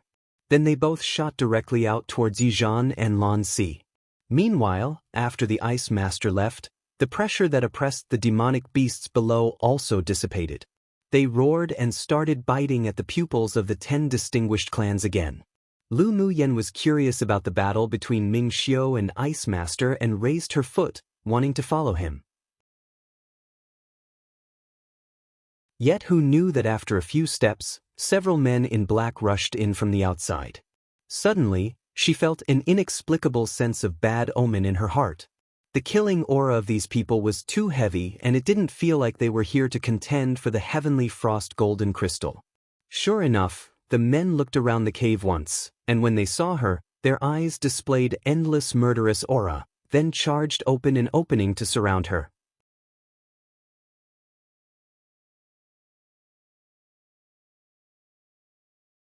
Chapter 119. Siege to kill the people in black who arrived suddenly instantly attracted the attention of the others, but when they saw that their target was Lu Mu Yen, they were a little surprised. This woman really caused trouble wherever she went. A proper troublemaker. Who are you? Lu Mu Yen held the golden whip in one hand and kept forming hand seals with the other hand hidden beneath her sleeve. The killing intent in these people's eyes were too deep. It seemed that they were here precisely for her. The leading man in black had a hoarse and cold voice. You'll know when you see Yama. I sure want to see who's going to see Yama today. Lu Mu Yen said with a rare look of ferocity in her eyes.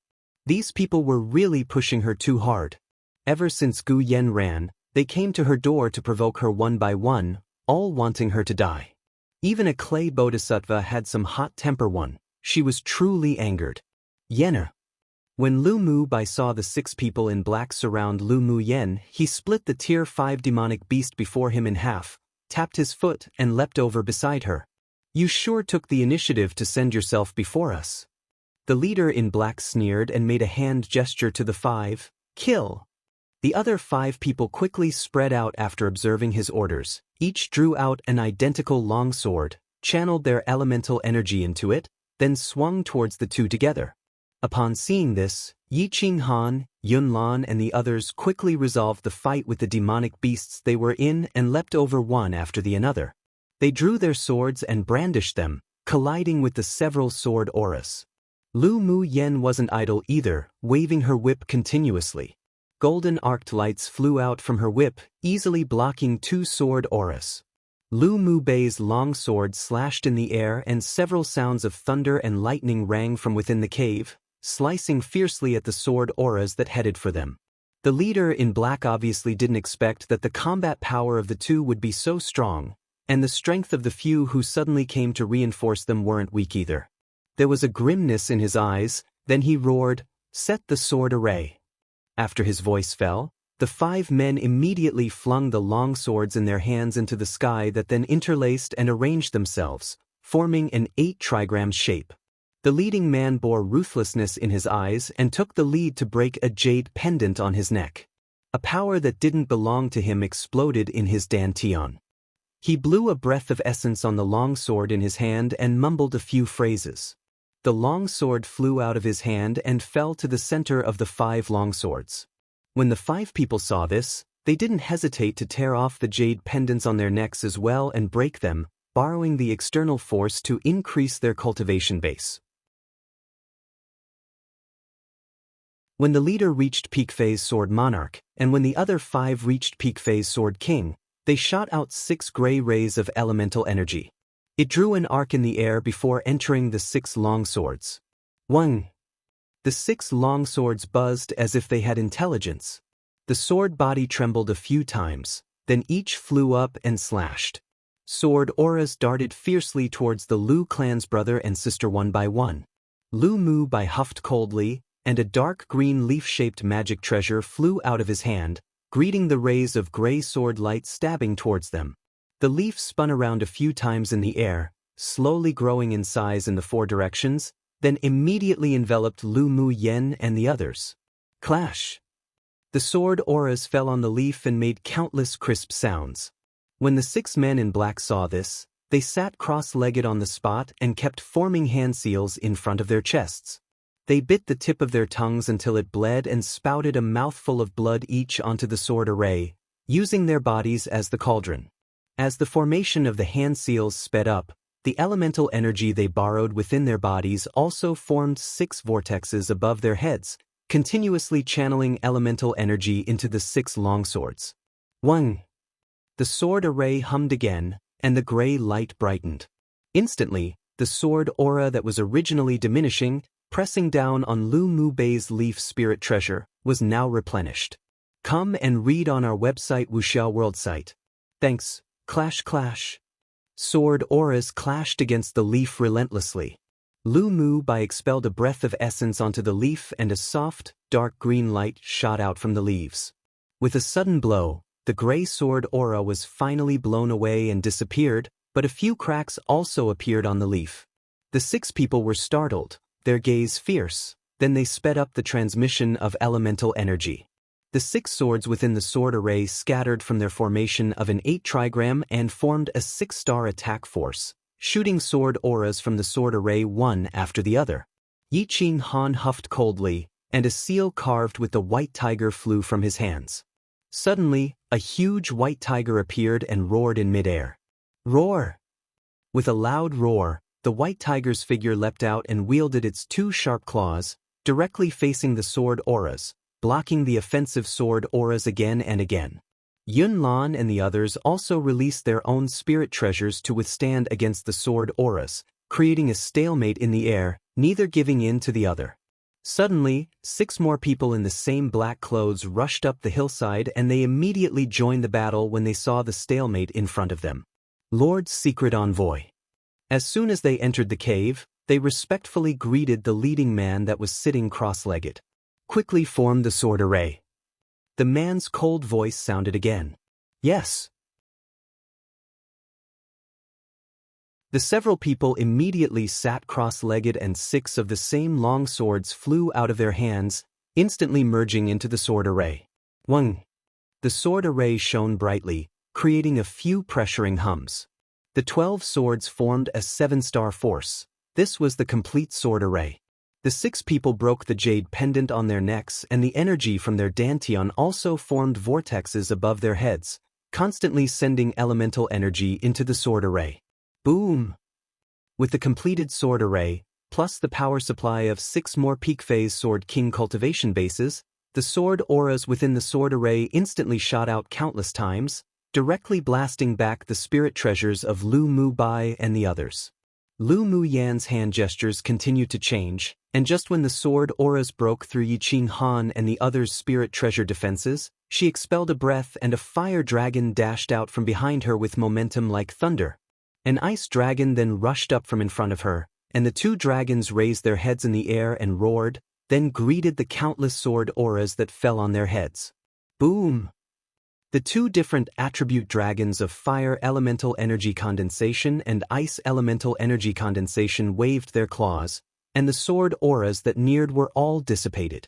Yiqing Han and the others were all prepared to be injured, so when they saw Lu Mu Yan's condensed flying dragons block and disperse the sword auras, they breathed a sigh of relief. Then they took out other spirit treasures to help. The leading man in black obviously didn't expect Lu Mu Yan to have such an ability. He gritted his teeth and his hoarse and cold voice echoed in the ears of the dozen men in black. Increase the power by another level. They must be killed today. After speaking, he took the lead and threw the broken jade in his hand onto the ground. The broken jade immediately turned into a pile of power, but there was also an invisible external force that penetrated into his body. And his cultivation base immediately broke through from peak phase sword monarch to initial phase sword sovereign. The other 11 also followed suit in turn, and their cultivation bases broke through peak phase sword king, arriving at initial phase sword monarch. The 12 vortexes continuously expanded from the top of their heads and endless waves of dense elemental energy was channeled into the 7-star sword array. The gray energy in the sword array was even denser, and countless sword auras gathered, forming 2 giant sword phantoms that slashed straight towards the 2 flying dragons. Pang! The sound of violent impact resounded, and the 2 giant swords actually cut the 2 roaring flying dragons into 2 pieces. One comparison used to emphasize that everyone has a temper, even the kindest person.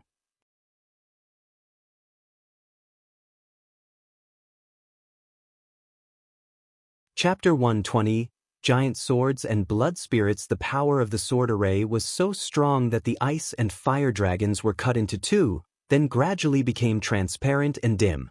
Go! The leading black-clothed man formed a Daoist seal and let out a low roar. The 2 giant sword phantoms condensed by sword auras cut down again, directly dispersing the 2 dragons. After the fire and ice dragons disappeared, the giant swords didn't stop, but instead cut straight towards Lu Mu Yen and Lu Mu Bai. Lu Mu Bai's eyes displayed a ruthlessness and firmness that he had never shown before. He bit his finger until it bled and chanted an obscure hex. A few drops of blood essence dripped, and finally all flew towards the middle of his brows. A layer of blood-red mist emitted from him, spreading through the entire sword array with an oppressing pressure. What surprised one was, not long after, two huge, blood-colored figures emerged from the blood fog, flying into the sky together, towards the two giant swords. Lu Mu Yen was startled.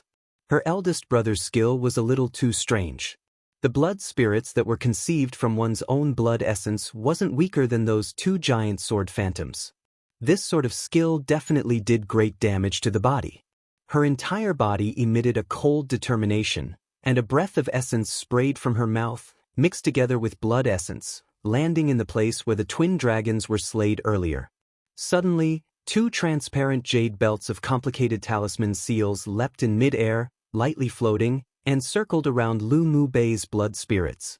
The blood spirits instantly changed from blood red to dark red, and the mysterious jade band of Daoist seals continued to wound around. A soul-stirring power radiated from the blood spirits, causing the human cultivators and demon cultivators to cast their gazes one after another towards them, and many people were shocked. The leading black-clothed man also displayed shock and surprise in his eyes. He shut his eyes, then opened them again, replacing everything with decisiveness. He took out a sharp knife and pierced it straight into his own chest. Blood erupted out of his heart and poured into the elemental energy vortex above his head. The gray vortex doubled in size again, with a trace of blood in the middle, then the entire vortex flew directly into the sword array.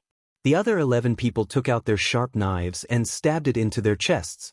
Similarly, 11 gray, blood-stained vortexes fell into the sword array. Wang! The sword array uttered a huge hum, and the gray light illuminated the entire cave, extremely dazzling. Then, all the 12 longswords in the sword array actually shattered and turned into 12 gray sword auras that carried energy as if capable of destroying the heaven and earth. Then they plunged into the phantom of the two giant swords. The giant sword phantom swelled up one size, and it carried with it a feeling as if it would slice the heaven and destroy the earth as it slashed down. Lu Mu Bai and Lu Mu Yen channeled their entire Bodis elemental energy into the blood spirits. Yi Qing Han, Yun Lan and the others also didn't hesitate at all, each condensing an elemental energy ball of light in their palms and inserted it into the blood spirits. The brightness of the blood spirits also became a dazzling red. It grew meters by meters and its aura grew stronger and stronger, also having a faint feeling as if it would destroy the heaven and earth. It'll help you guys too. Lan Si, who was fighting the yellow-clothed female demon cultivator, tore apart a layer of the seal in his body. A violent elemental energy burst from his dantian, and his cultivation base rose until it was just about to break though. But he suddenly concentrated on turning the explosive elemental energy into a blue ball of light, flicked his finger lightly, and the ball of light instantly flew into the blood spirits. The elemental energy in his body also returned to calmness and his cultivation base was suppressed, staying at peak phase sword monarch. He smiled gently and elegantly at the yellow-clothed woman, then inserted a surplus of the elemental energy just now into his long sword and slashed at the woman. What?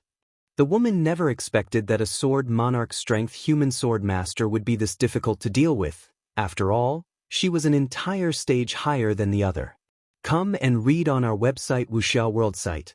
Thanks, but now the attack from the opponent made her heart palpitate and a shadow of death birthed within her spontaneously. She immediately took out her strongest defense to protect herself. The sword aura fell on the demonic energy shield in front of her leisurely, but slowly corroding, and in only a moment, there were countless cracks like spider webs on the shield. The sword aura snuck out of those slits and shot directly onto the woman's body. The beautiful, yellow-clothed woman's eyes widened and looked at Lan Si in disbelief. She fell to the ground with flaccid eyes, her breathing slowly vanishing.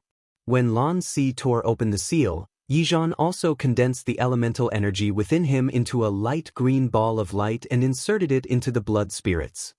He put the flute in his hand to his mouth and blew it gently, then a string of graceful, rhythmic, and remarkable music floated out from the flute. The cyan-clothed masked demon cultivator who was fighting him suddenly appeared as if he were being disturbed by something in his mind, and his demonic consciousness was dazed for a moment. But the moment he used his will to forcibly recover, his Yaofu that was hidden within his dantian was destroyed by an invisible energy. A cyan demonic beast crystal core burst out from within him. Yizhan stretched out his hand and grabbed for it, and the crystal core fell into his hand. In addition to observing Lu Mu Yen and the others battle with the black-clothed men, the other sword sovereigns and elite pupils also watched the battles of Yizhan and Lan Si. At this time, their eyes all opened wide. These two people sure hid their abilities well. The two Tier 7 transformation stage demon cultivators were just defeated like that by them, without a sound.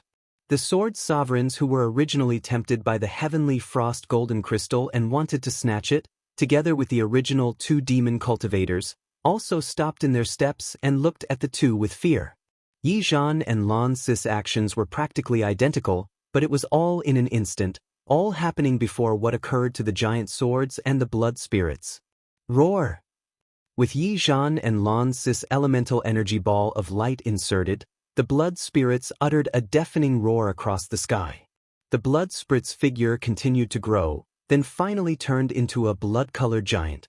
They also contained a power as if capable of destroying the heaven and earth. Then they slapped their hands towards the two giant sword phantoms. The pupils with low cultivation bases were all stunned by the roar and bled from their ears and nose. The sword sovereigns of the 10 distinguished clans immediately took action upon seeing this and condensed a shield with elemental energy to envelop all the elite pupils. These were all the best elite pupils of their clans and definitely couldn't be lost because of this training, otherwise they wouldn't be able to explain after returning. With the shield of the strong sword sovereigns, the pupils below avoided the possibility of severe injuries and death. While they sighed with relief, they all looked up at the blood spirits and giant swords. At this time, the power emanating from the blood spirits and giant swords was that even the strong sword sovereigns didn't dare approach, otherwise they'd definitely be severely injured if they didn't die. Boom! The blood spirits grabbed the two giant swords with their hands, and a force that shook the sky and earth instantly burst out after the collision within the cave. Even including Yizhan and Lan Si, the other sword sovereigns' expressions also changed, and they quickly channeled more elemental energy to strengthen their shields to protect the safety of the pupils below. Bang bang! The two forces exploded and offset each other, shooting straight into the sky, and actually blasted a huge hole in the active volcano. The cave shook violently, and the falling rocks rolled down. After more than 10 breaths of time, those two forces dissipated into the horizon, together with the feeling of fear. Piu! Lu Mu Yen and Lu Mu by each spouted a mouthful of blood and took a few steps back. But the 12 men in black weren't much better. Blood stained them all red, but they looked at Lu Mu Yen with crazy and bloodshot eyes. The 11 people then used a secret skill to cast their last breath of life out from their bodies that then converged into the leading black-clothed man. The man suddenly burst into the air when no one was prepared, rushing straight towards Lu Mu Yen. You're tuning in to the Wang Lin's Journey YouTube channel. Don't forget to subscribe and join us on this journey to catch the most captivating stories.